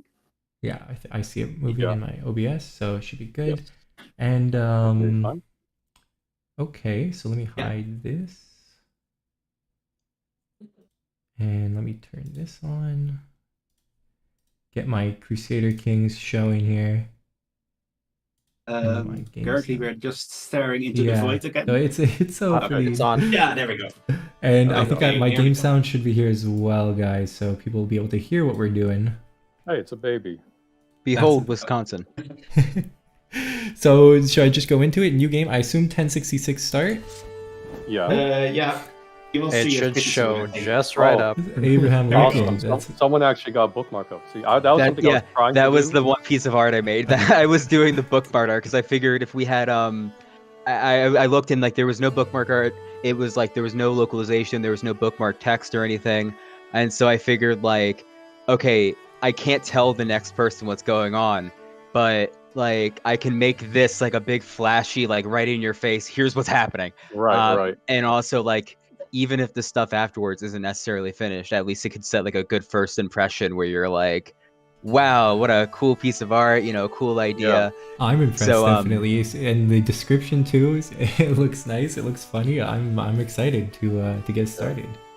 And I'm glad you guys did, because that was something I wanted to do within like if I had 10 more minutes, I would have like added like a very basic bookmark. But you did great. Yeah, I wish I had time to finish. I was gonna do the you know, the side icon and everything, and I had a few gameplay ideas that would have been pretty quick, but I ended up just getting so into like the idea of making the bookmark. I ended up having a lot of fun doing it, and then I also wrote the bookmark descriptions and stuff to try to set a tone and add in some random lore bits. It's funny you mentioned your inspirations, because I went into it trying to figure out like, okay, what's the vibe here? Like, what are we doing? Like, what's the general gameplay idea? And there's stuff about how like there's a portal and there's like supplies you can get back and forth. Oh, okay. And I was trying to think like, you can just start. Yeah, should I get started? I'm sorry, I didn't mean to. Yeah. But so there's like all that stuff. But then there was actually like a similar idea we had back on like TNO back there, the Easter egg where like the Lost Roman Legion came out of portals, and it turned out they've been conquering other dimensions and like can never die. And so I was sort of like, what if it's almost like that? And then I started working in like, what if Tesla invented it? Like, what if it's just like all alternate history over there? And like Abraham Lincoln is like insane because he killed John Wilkes Booth with his hands, and there's like cosmic terrors inside the portal. Like, so I threw all of that into the book descriptions. Right. Okay, so if I'm getting this here, we are Americans sent back what looks like into Italy in 1066. Yeah, I was like debating on where to pick the place to go. I originally was thinking England, but then I was like, what if that messes with like the game's like war between, you know, the yeah, it's hard with that. Yeah. So I decided to pick a safer spot, and because this is going to be another advertisement for my mod. I'm working on some stuff in Sicily for my rice mod, so I was like, okay, let's just throw it there. And since I was thinking, I had an idea for like doing random stuff related to Italian Americans and pizza, but then I didn't have enough time to do it. So I like that idea. It's like the Italian Americans went back. They're in Napoli now, and they're gonna try to conquer Italy. I kind of like that. Yeah. Okay, so this is also the first event you get, and you also get events. So basically, if you play this guy, Abraham Lincoln, you are, from what I understand, so in charge of the American colony in 1066, because I think that was the first divergence. I mean, the Cyprus also started it, but there's not like one town transported to 1066, but there's a portal. So how I interpreted it, and I think how already Sililex starts to interpret it, is that it's not really a town being transported, it's more like an invasion. I like that. It got very hostile on my turn. Yeah, I think I added I added some of us as Oh, it's okay. I see. Yeah, you guys are my vassals here. I love that. Apparently I'm bald, which I'm not in real life, but that's fine. No, you got some hair here. I see you got some hair. What the hell? Yeah. Yo, what's up, Cyber? Yeah. So we're pals. Yeah, so I was the one in my when I was doing, I was one of the things I set about to do very early was to, in my 2 hours I was given, because we are all given 2 hours, was to create the quote unquote American culture, which okay, yeah, let me have a look at this. Okay. Oh yeah, if you look at the culture, so it was not just the culture, we also had like a unique tradition. It was also adding a new name list. So because I didn't just want to copy and paste the there may be a new name list. Yeah, originally I didn't want to copy and paste just the English name list. I added basically to kind of give it a little bit more of like the quote unquote diverse American vibe. I added like different last names to the English name list. So you could get like an Asian American name or an Indian American name or Arab American name. But I don't know if that's still around. That's fair. I mean, you guys each had 2 hours, right? So it's not like you had a lot of time to fledge this stuff out. Yeah. I've also unpause it because I think the gameplay is pretty fun. Okay, yeah. So, well, I did notice we have a lot of fame and a lot of money and units here. Oh, okay. So it looks like we got some wars declared on us. Yeah, I mean, technically it is you declaring the wars because you are the American invasion. Oh, I see. Okay, so we get wars. Oh, okay, I like this. So I know the Asia Pope is armies. pretty strong, so that could be interesting. Yeah, but I mean, you are from 1,000 years later, so Your there might be troops are some very, difference. your American soldiers are very, very powerful. Or they Oh should my be, at least god, I see what you mean now. Jesus, look at these guys. Okay, let's raise them. I'm not even gonna... I was like, do I have to manage my units? Do I have to be a little bit careful here in this game? I see what's happening here. We've got a complete death stack walking around. The one gameplay feature I'd wanted to get in is I wanted to let you also sell guns to just random Europeans Oh to my see what god, happens. that's funny. Sadly, I didn't get my chance. I was so ready for that. I wish I could get another hour. I would have done such cool things. I actually added on to that. You can create a gun artifact depending on if you have American aid or not. Oh my goodness. That is pretty funny. Okay, yeah, so I was trying to set up some things in the bookmark, Luke, that like it's the Union Army, those are your soldiers, and it's like they've been fighting since the Civil War and stuff, just to give the players some idea of like what the vibe is. That is so. I really didn't even see the siege happen here, but we've taken this county in all of 2 seconds. Oh my god! I also, wanna... like, the Union marches on. Glory, glory, hallelujah. I tried actually getting the Battle Hymn of the Republic. To play We as should have music. gotten like Sherman in as like a knight vassal, That's as true. like a Oh with one of the this knightly is orders good. with like the Reaver trait, and just have him going across Italy. I like You this. don't need to worry about that stuff, I think. No, I think we're gonna be okay Sherman's here. march We're to about the to have. Black Sea. I don't like the Pope's chances in this battle here. He may have some decent men at arms, but they're not gonna stack up against our American soldiers. It's Oh, man. 1776 attack. I didn't even see that. Okay, let's go. Oh wow, my god! I'm not surprised we got a little stack. This reminds right me there. of there used to be a big story on like Reddit, or like a mini novel someone wrote called Rome Sweet Rome, where like a U.S. Army division gets teleported into the middle of like Imperial Rome and like ends up going to war with the Empire. That's that is what we're about to be doing. This here. happening in Italy is just so weirdly reminiscent in a lot of ways. Oh man, They're running. they are running, but that's not gonna stop them. Oh, I don't know if I want to. These guys, wait, are they gonna replenish? They'll probably replenish. No, I think there is a decision to get more, but Okay. Yeah, I don't know if you guys. Did you You guys can change it? request American aid from yourself. Okay. I mean, There there's should a be portal, decision to get so more. Yeah. yeah, there's a decision.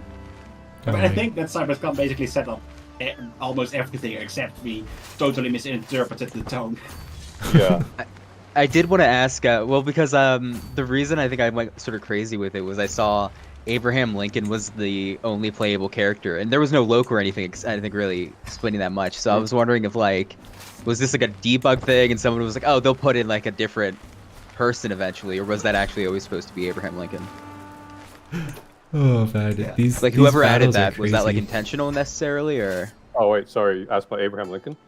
Yeah, like, was that supposed to be just like a placeholder until somebody puts in like an Yeah. actual character, or did you actually want it to be Abraham Lincoln? Because that's probably what made me go so crazy with it, was the fact that it was actually Abe. Because originally it was a placeholder. Because I'm like, who would be like the perfect protagonist for the leader of this American city stuck in the past? Originally I was actually just going to put myself as a placeholder. I'm like, that's kind of self-indulgent. I would have done So much I'm different like, vibe in that case. Yeah. So I was like, what's like the most like, what's like an uncontroversial American person I can put as a leader? So I'm just, okay, just go with Abraham Lincoln. I think we're gonna have to divide and that was, conquer here. These units between are that and pretty the fact strong. that you get like a massive death army that just wipes out everything around you, I really thought the vibe going in here was like, Oh, you are now too good, even though you're mounting an invasion that cannot be stopped. Yeah. like Lincoln's going around leading a Union army, liberating and colonizing different timelines. Like, Yeah, I think the other thing because originally this was, the other thing was like if you could like bring nukes or something, or like send an air force support. yeah, like you guys are acting surprised that this was how it turned out. You're talking about bringing nukes now. I'm glad that We'll we nuke stuck the to you, past until they surrender to America. Because like in the opening event, if you guys caught it, I did like the first couple of sentences are supposed to be from like an anonymous monk writing about the terror of the scourge of God, and it's like they say they can bring the sun to us. Like, Oh, I see. that sounds so scary. Okay, so basically it was not really that we messed it up, but it started all with you. You set us on this path before. Yeah. Was there ever really a chance for Yes. peace? Let's be honest. The second you had America and a piece With of their Italy, mod- it was with never their gonna modded end weapons. well. Yeah. Surrounded by all these weak neighbors, they're just gonna get invaded. This is always a cursed if you, timeline. Yeah. If you put it on speed 5, Mhm. I mean, every 4 years there's an election event. Oh, at least when I really? had it. Okay, really? that's cool. Let's So, cook up God, the I wish speed I had here. time to have Okay. Tesla. Wow. Oh, You and guys- there you we- guys really. The whole HRE has just fallen to our beautiful American empire. Don't worry, you're being liberated. It's for your own I good. put it this band actually because the idea is I think there's more. Yeah, there we go. Yeah, there's more. Would anyone mind if I maybe make a sub mod or something? Because I feel like I'm cooking with ideas. I'm so ready to take this to crazy places. Why not? I think you can have it. I think Yeah, you can have it. can. I might spend like 1 day on it, like just 1 day of solid work, and just see where it ends up, and just drop that. It's a lot more than we did, so that's twice as much as how many hours. Oh right, I got it too. I got basically so this is an apocalyptic play, so it's a random event. But I Okay. think I was going to. I also read it when I was testing, but the strange thing is there's already an apocalypse. We are the apocalypse. Yeah, so we're the why apocalypse. Oh, that's not a vanilla thing? Yeah, I was wondering. I was like, did you guys have this? Or Oh, wow. Wait, there's a new disease? it said there was some kind of apocalyptic plague, but I don't see Awesome. it spreading. You like guys that. are. This was always dark.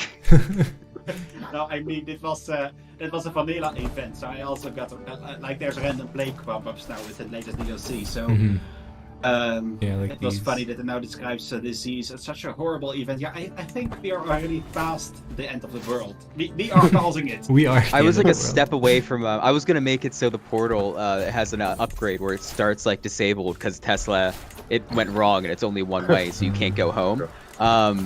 And so if you upgrade it, it costs like a ton of money, and you need to do like all some insane triggers or something. That triggers something insane to come out of the portal, like some cosmic horror from Between Worlds or something, where like that's why Tesla actually did it. It's because something was following us.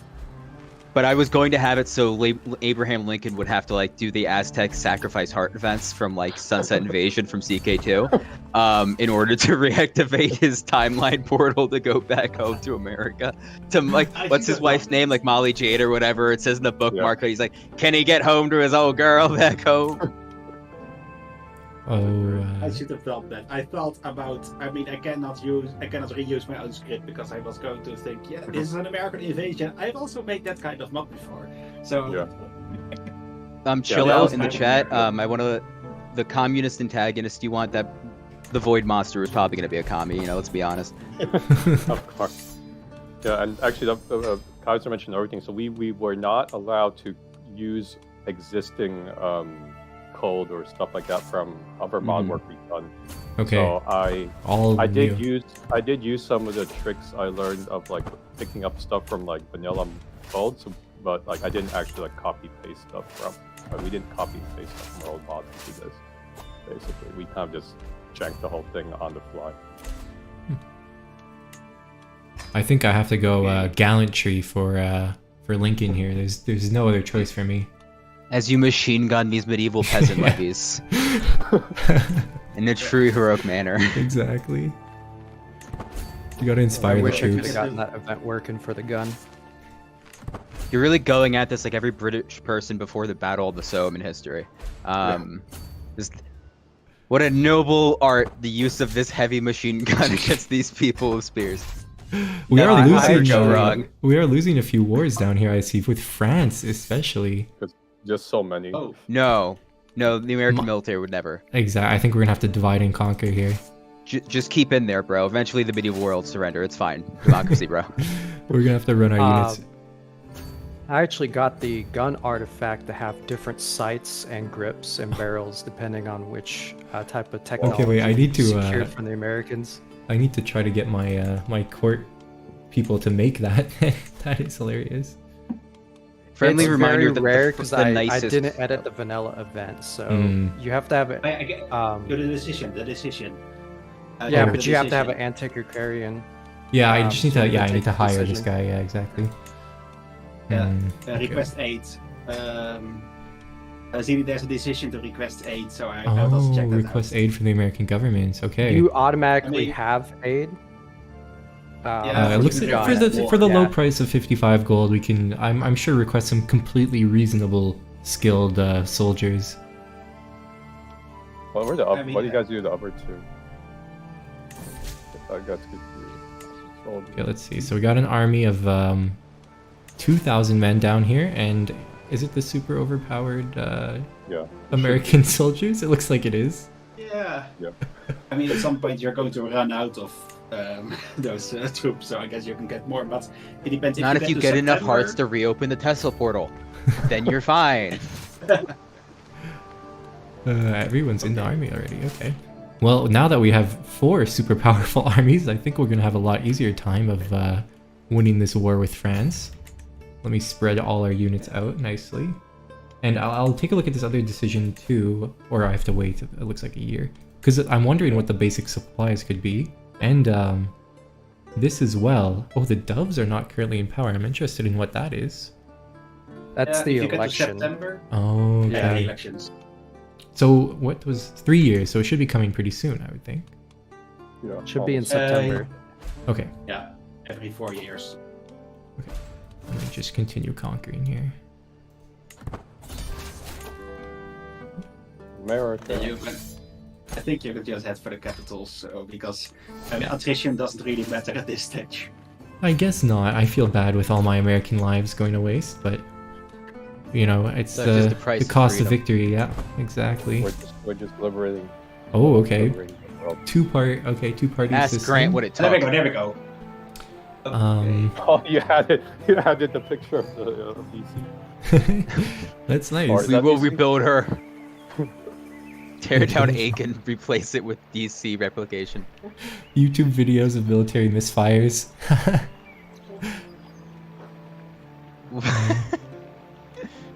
Okay. Okay, so Abraham hoping Lincoln also that- has YouTube. They brought YouTube I mean, that's back with basically them. from the... Yeah, I wasn't exactly Tesla's sure really if he cooking was- over there. Damn, that's a weird timeline. Okay, so Okay, the doves are so- gonna gain power here. Is that what I'm seeing? Yeah, that's Yes. the other party. Annexation. Commies! Can I Yeah, see but the I mean- government in a tab or somewhere? Oh, no. Okay. We would Yeah, not that didn't have, get created, unfortunately. Yeah, if I'm seeing this correctly using my modder brain, I think it seems like it's all on the event script. Okay. I see. Yeah. And, so now you're no longer... It would have been made, but that's the feature that I didn't know about until about 10 minutes before I was done. So, there's no UI for the elections, unfortunately. Okay, no problem. Okay. I see you that the Hawks are who controls the military supplies, but the basic supplies and the technological supplies seem to come from the Doves. And oh my goodness, I need this American technology right now. I see these development bonuses, and I am very excited. So wait, let me just take a look at how that's affecting here. So this was already from before. I didn't really see, where do these supplies get applied to? Oh, I think you didn't click Character. the Oh, I didn't? decision yet. Okay. Yeah, because that just what you click on was just to show the full. So then you still need to wait for the timer to. Okay. Yeah, that's how it works. Yeah, so I guess you have to go until I think 2 more years. Or Okay. something. I see. Oh, we're getting, our capital is currently getting invaded by some onagers. That is not acceptable. We should have made it that if you lose the capital, I mean that you lose the portal, so you're essentially cut off. Oh, we have a good thing But we have they an know- army coming in support. Yeah, America. now that you do have doves in power, you will no longer automatically declare war on everything. So just finish the existing wars. I see. Yeah, just only finish these existing 12 wars. Yeah, okay. it's more like a power fantasy than a real gameplay, but I think it's pretty. Oh, it's one that I enjoy. That's for sure. Yeah. Yeah. This is basically just a gate anime in Crusader Kings form. I'm gonna make it so the Void Monster is actually just Karl Marx steps out of the gate, like that's the big endgame threat. But he's possessed, like something came out with him. It's unclear. Oh my goodness. You're like, I'm gonna go home to America, and he's like, there is no more America in your timeline. Only the workers. I thought we were friends, Karl Marx. I'm not the Karl Marx you know. I like that. Really, just throwing every American. I was also a bit hesitant about like which American tropes I'm going to use on. I mean, I am Dutch. The person before me was also not American, so basically, I was wondering if we two had just screwed it up because the other 3 people of the 5 were American. So we just started doing the USA bashing trend. Yeah. Well, I mean, I love the started idea of I'll choose Abraham Lincoln, the least controversial president, and then like all the Americans immediately went, this can go to some wild places if we just think about it for a second. Yeah, it makes you feel any better. I got the Union theme. I changed the name list to be like old Civil War era names for America. The image of like doing the whole gate thing or the Rome Sweet Rome or whatever, but it's like the hardcore late stage Union Army like death war group, and like just coming into the Middle Ages and just opening fire. Something about that was fucking crazy to me. I loved it. Yeah. Oh yeah, it worked out pretty well. Yeah, Is there anything else you guys want me to show off? Like anywhere I'm not going right now in the decision? The artifact. Yeah, the artifact. I think it's very rare. Oh, it's okay. So it's hard to get it without. Because I didn't change any of the vanilla events, so you have to start it, and you have to let the inspiration have them choose what weapon you're gonna get. I assume it's weapon as well, right? Yeah, it's a weapon. Okay. So it's gonna be very low. It has to be the last one. I trust your judgment and hope he creates a gun. Okay, let's hope for that. Anything else, you guys? By the way, it is released. Oh, I need to make it public. Yeah, I think it's released. Yeah, it's released. Been put in the chat. I was just checking the most recent. I'm not seeing it, but maybe I must. Okay, you can also now request 8 again. Yeah. So. Yeah, but I think that's it as far as features go. Well, I did want to see the development features. I do love development, so... It should be a character mod. Oh, it is this one's a county modifier. Nice. 2 development, 200%. The measles aren't going to slow us down here. The development is just sky high. Probably should put epidemic resistance. Modern medicine now. I mean, you have a limited supply of like antiseptic and stuff, and then once you run out of that resource, you're suddenly fair game for the medieval diseases. Yeah. I mean, you should. I mean, basically, you should be introducing diseases to the Europeans because you're from different. It's an attack on all fronts. Yeah. I don't know how we lost 500. Oh, was it? I thought it was 50 gold for the technology, but I mean, could have been 500. Oh. Is that from the soldiers? It's probably from the soldiers. From the soldiers. Oh man, I should have made it. Like... Actually, they only cost as much as cataphracts. Really? I assume it's a lot. I assume it's still a lot. Yeah. Well, he's a pretty big country now. That's okay. I think the debt won't really affect the military strength of these guys anyway. No, you can always print more money. We could have done inflation. There's a lot of. I mean, I did have 2 hours. Historic mods. You wouldn't think it if I make a Sunset Invasion, but I love history. I love doing a lot of research. But this was a lot. It was a lot of fun. It's really different. Yeah, usually for my mod work, it's very historical flavor focus, and I always emphasize the importance of having academic sources and blah blah blah like a nerd. But this was like this was a little bit more true to my roots as someone who really enjoys writing. I just kind of rolled with a crazy story idea, and and look how it turned out. Yeah, that's I think why I was so like not happy to go into it, because I was afraid I was going and I was like, I'm just gonna have to like code stuff and like do this gameplay feature and just pray it doesn't break, or like I get it working by the end. Well, but when it I went worked. in and I looked at it, I was like, oh thank God, the much better modders did actual like gameplay stuff. So there's stuff already. I can actually just do some art and do some writing, like the things I'm actually good at, and just like feel like I contributed something here. So I ended up really enjoying that. Looks like we just got murdered, actually. Sounds about Oh right. no! Yeah, Oh no! sounds about right. Maybe we're in the Booth theater. is back! He's back! Mysterious circumstances. My gosh. Oh, John Wilkes Booth traveled through the timeline too, huh? Oh, no. I wrote in the I think I wrote in the bookmark. It briefly mentions that Abraham Lincoln killed Booth himself. So him coming back is a He real came back moment in from- this Oh, timeline no. war. Oh The god. succession was not The sorted. dimensional protectorate fell. No. Abraham, it's me, John Wilkes Booth. I'm here to save you from Karl Marx. Oh, we lost the Empire What? title too, so I can't even still be the American Portal Empire. I'm Yeah. from the You still timeline have it. where we're You friends. still have it. Oh, I you still still have have it, but it's It's yeah, just- you still have it, but it's not the primary title. Is it? Oh, it's this one here. Yes, of course. Oh, I think Yeah. one of the sons may have gotten it. No, I think So we you got have it. it. Oh, there it is. It's still Yeah, that's just- beautiful. yeah, we there just we go. lost a little bit of land here. Like average partition in Crusader Kings. Yeah, classic. Wow. Well, I'm very impressed that you guys were able to put this together in. So it was five modders, 2 hours each, right? So 10 hours of work approximately. Basically, yeah. Wow. And no prep. We were Yeah, no when I was prep. given the prompt, I was literally like, they just gave me the prompt like right when my time started.